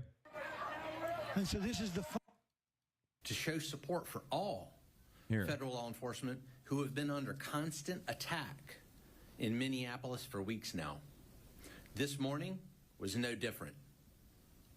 At 9:05 a.m. Central Standard Time, as DHS law enforcement officers were conducting a targeted operation in Minneapolis against an illegal alien, Jose Huerta Chuma. You can see this illegal alien on the screen to my left and right. That is Jose Huerta Chuma, whose criminal history includes domestic assault to intentionally inflict bodily harm, disorderly conduct, and driving without a valid license. Years, the officer has extended state and local law enforcement criminals in damage and massacre law enforcement. I want to reiterate what President Donald Trump, Secretary Kristi Noem, myself, Director Marcos Charles, and so many others have said time and again. If you obstruct a law enforcement officer or assault a law enforcement officer, you are in violation of the law and will be arrested. Yeah, new angle shows both of his hands were on the ground at the moment of his shooting, it seems. There's another angle from across the street, not near the donut shop, but on the other side. There are so many different angles that are coming out right now as we speak, and all of those angles show the exact same thing that the first angle also showed, which is not dissimilar to what happened with Renee Good, that this was a totally inappropriate use of force and broad daylight execution of another American citizen. Okay? Hold on. I'm gonna look through the video real quick. Oh, this one is...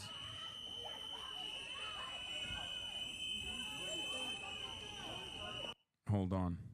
Victim identified. Yeah, I'm going to get to that in a second. So right here, you can see the victim on the ground. Both of his hands are on the ground. And I think that's at 38 is the first shot being fired. Oh, no, at 40 is the first shot being fired. So moments before the first shot is fired, even in the commotion, you can see that like right before, he's completely on the ground being subdued here. I mean, I don't know what to say here. Like, I don't know what you can even say.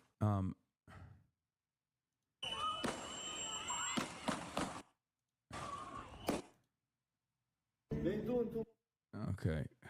The victim has been identified. A bystander video shows several agents wrestling with a man on a city sidewalk moments before the shooting. Police Chief Brian O'Hare issued a plea for calm as protests gather around the city. They keep repeating that over and over again as though that's the most consequential aspect of this story. But federal agents from Department of Homeland Security, ICE, fatally shot a man this morning in South Minneapolis, setting off confrontation between protesters and agents at the scene. It was the second fatal shooting involving federal agents who have swarmed Minnesota as a part of a massive immigration enforcement operation. So far, we've looked at every single one of these angles. For the record, I know that you're coming in. Are you in Minnesota or am I dumb? No, I am. I am in Minnesota. I was in Minnesota for the day of action that took place yesterday, a single day general strike that took place yesterday with more than 50,000 demonstrators protesting peacefully in the streets in a major show of force in minus 20-degree temperatures. This was the second fatal shooting, but the third shooting overall, because there was a Venezuelan that was also shot in the leg, if you recall, a couple days after Renee Good was shot, or I think the night after Renee Good was shot. But this is the second fatal shooting involving federal agents who have swarmed Minnesota as a part of a massive immigration enforcement operation. Department of Homeland Security said the man was armed with a gun and 2 magazines of ammunition and circulated a photo of the weapon. DHS agents said that they fired in self-defense. This is bullshit, as we have seen. The video contradicts this statement. 2 people familiar with the incident told the Minnesota Star Tribune that the man was Alex Jeffrey Preddy. He was 37 years old. The 2 people spoke on the condition of anonymity because they were not authorized to disclose details of the incident. So we now have the name of the victim, Alex Jeffrey Preddy, and his age. He was a 37-year-old American citizen. We still don't have as much evidence beyond what the Department of Homeland Security has released about whether or not this was his gun that was taken off of him. What we can kind of see from all the different angles of the footage that's out there is that there is the gun that they're claiming was his gun, the victim's gun, can be seen in this moment. Gremlo was able to zoom in and show it and identify it right here. You'll see this is the ICE agent that reaches over the victim's body and seemingly pulls something out. Now, we don't know if it's his own personal gun. We don't know if this is the victim's gun. I've seen the Pink Lady's video, and no, none of the videos right now give us a clear picture of what took place in the commotion, aside from the fact that it was definitely a state-sanctioned, unlawful murder of yet another American citizen that was piled on when he was, as a legal observer, trying to de-escalate and trying to protect his neighbors. That is the only thing that we can see. Okay? Here is how our psychopathic president replied to the situation where another American was assassinated by his thugs. This is the gunman's gun, loaded with 2 additional full magazines and ready to go. What is that all about? Where are the local police? Why weren't they allowed to protect ICE officers? The mayor and the governor called them off. It is stated that many of these police were not allowed to do their job, that ICE had to protect themselves. Not an easy thing to do. Why does Ilhan Omar have $34 million in her account? What the does that have to do with anything? Ilhan Omar married someone who is wealthy. That's it. What does Ilhan Omar have to do with this? What does Ilhan Omar's like husband have to do with this at all? You understand what's going on here, right? It's always like Somalis. What the is Ilhan Omar have to do with this? Oh, Ilhan Omar married someone who's wealthy. I guess you can American citizens now. My mistake, Mr. President. I didn't realize that Ilhan Omar had actually married a wealthy person. Obviously, start American citizens then with your goddamn brigade. That's totally fine, okay? Meanwhile, you have made 3 or even more than that. I think it's like it's definitely more than $1 billion since you were inaugurated with your cryptocurrency schemes and shit like that. But hey, that's fine because you're obviously worth it, Mr. President. I love you. I will give you more money for your cryptocurrency schemes, please. Like, what the is this have to do with anything? Oh, God. The dumbest mouth breathers of all time will look at that and go, hell yeah, that's right. And also calling the victim a gunman is insane. A gunman. The only gunman on scene is the ICE agent that shot and killed this law-abiding American citizen. I know there's a video. We watched the video of the woman in the pink coat. Please stop. Not only that, but we've also seen all the other angles as well. I've been live for an hour and 10 minutes. Trust me, we watched every angle so far. Why does Ilhan Omar have $34 million? Where are the tens of billions of dollars that have been stolen from the once greatest state of Minnesota? We are there because of massive monetary fraud with billions of dollars missing and illegal criminals that were allowed to infiltrate the state. Okay, I'm going to repeat something one more time. Any kind of crime that's taking place, especially financial crimes that are taking place in the state of Minnesota, in Minneapolis, are not dealt with by ICE. ICE does not deal with fraud, okay? Oh my God. I'm going to reiterate this over and over again because a lot of people don't understand.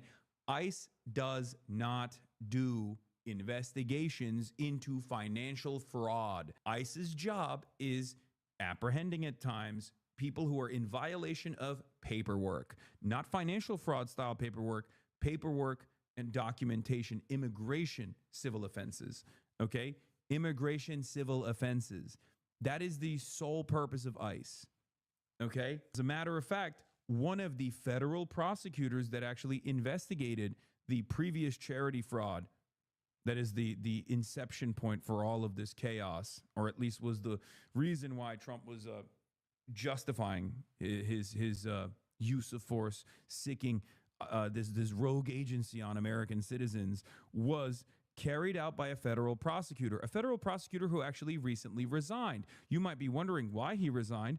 He resigned alongside 6 other federal prosecutors because the Department of Justice told those federal prosecutors to not investigate or prosecute Jonathan Ross for killing Renee Good, Jonathan Ross, the ICE agent that killed Renee Good, but instead to prosecute and investigate and find any incriminating evidence on Rebecca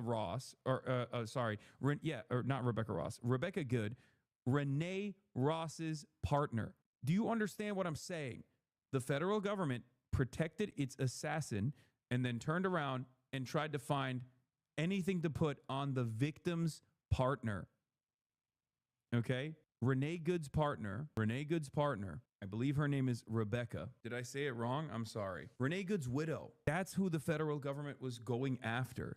That's who the federal government wanted these federal prosecutors to investigate, which led to 6 federal prosecutors resigning, publicly resigning, because they were like, you're out of your mind. Those fraudsters who stole the money are going to jail where they belong. This is no different than a really big bank robbery. Much of what you're witnessing is a cover-up for this theft and fraud. The mayor and the governor are inciting insurrection with their pompous, dangerous, and arrogant rhetoric. Oh, yeah, I wish they were.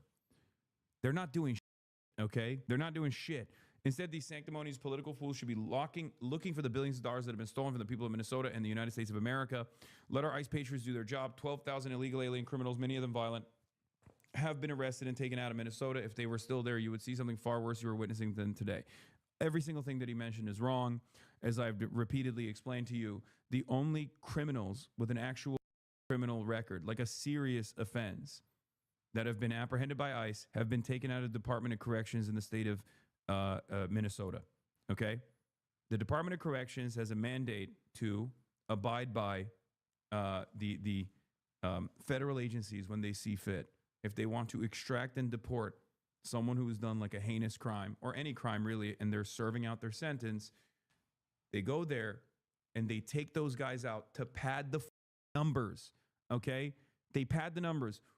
100% of day-to-day apprehensions that ICE engages in when they're doing these EROs, okay? 100% of those apprehensions, pretty much 100% of those apprehensions are either people with no criminal records whatsoever or people with minor infractions in the past that are free to roam around in the streets, okay? The only people that they actually get that have been convicted of doing a crime, specifically the heinous crimes that the Trump administration calls the worst of the worst, they're not roaming the streets freely. There has never been a moment on U.S. soil where someone does a heinous crime as an undocumented migrant, and then the court turns around and says, the courts turn around and say, hey, are you an undocumented migrant that committed a heinous crime? Sorry, we have to let you go. You know, That's listening to not Maxine and some other how folks, it just this seems like a much happens. different vibe of the. We're moving to Tim Walz's statements now. Governor Tim Walz is releasing a statement.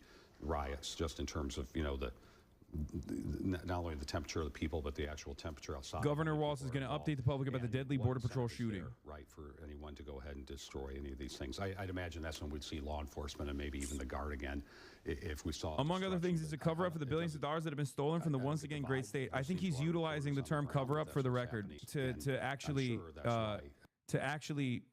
change the cover-up narrative. I think these guys are very dumb, but they know how to manipulate their public.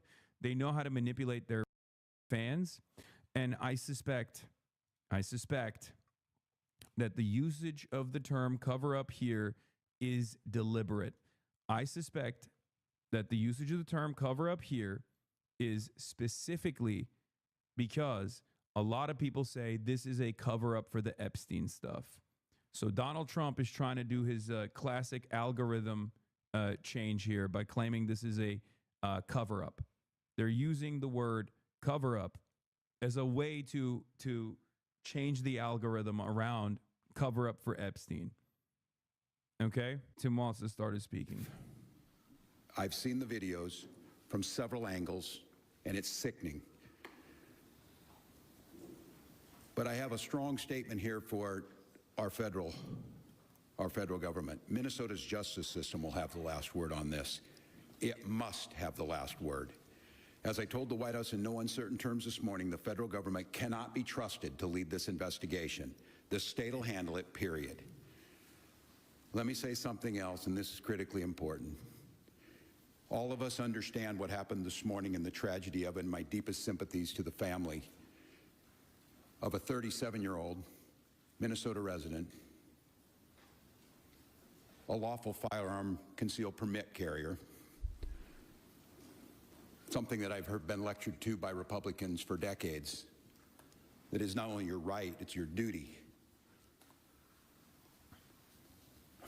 Yeah.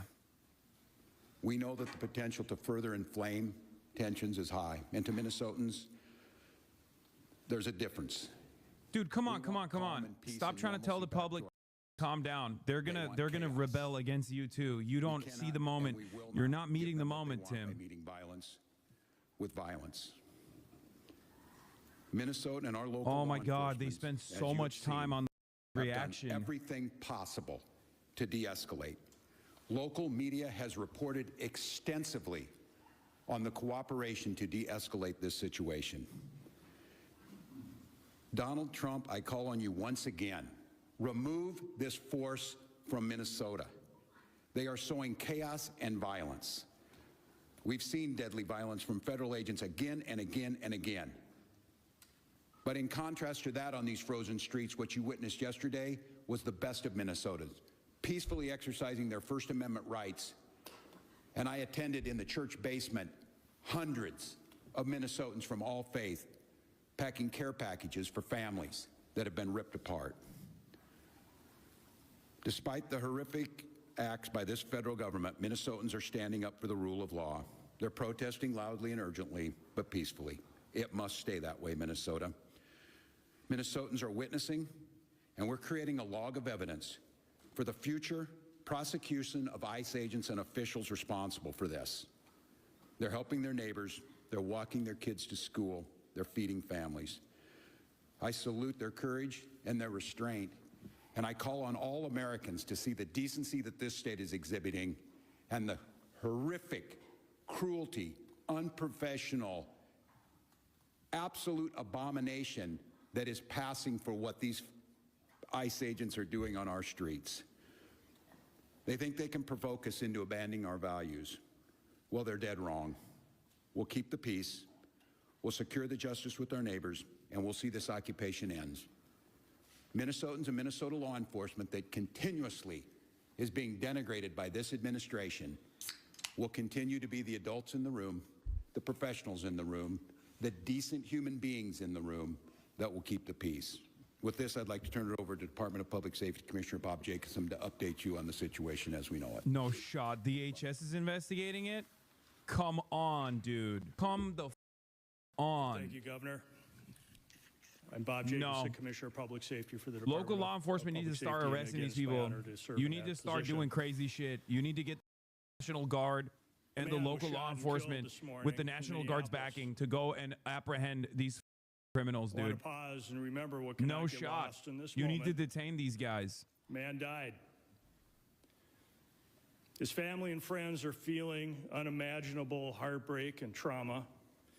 And I know Minnesotans and I know our community will rally around this man's family and friends to support him. I also understand clearly that people are upset. They're scared, they're confused, and I want to assure you that this state's public safety officials and our local law enforcement partners are doing everything in our power to get answers, to help return a sense of normalcy back to our communities. I don't think these guys understand. This is something I stressed to Keith Ellison yesterday. They're losing the public's confidence in them.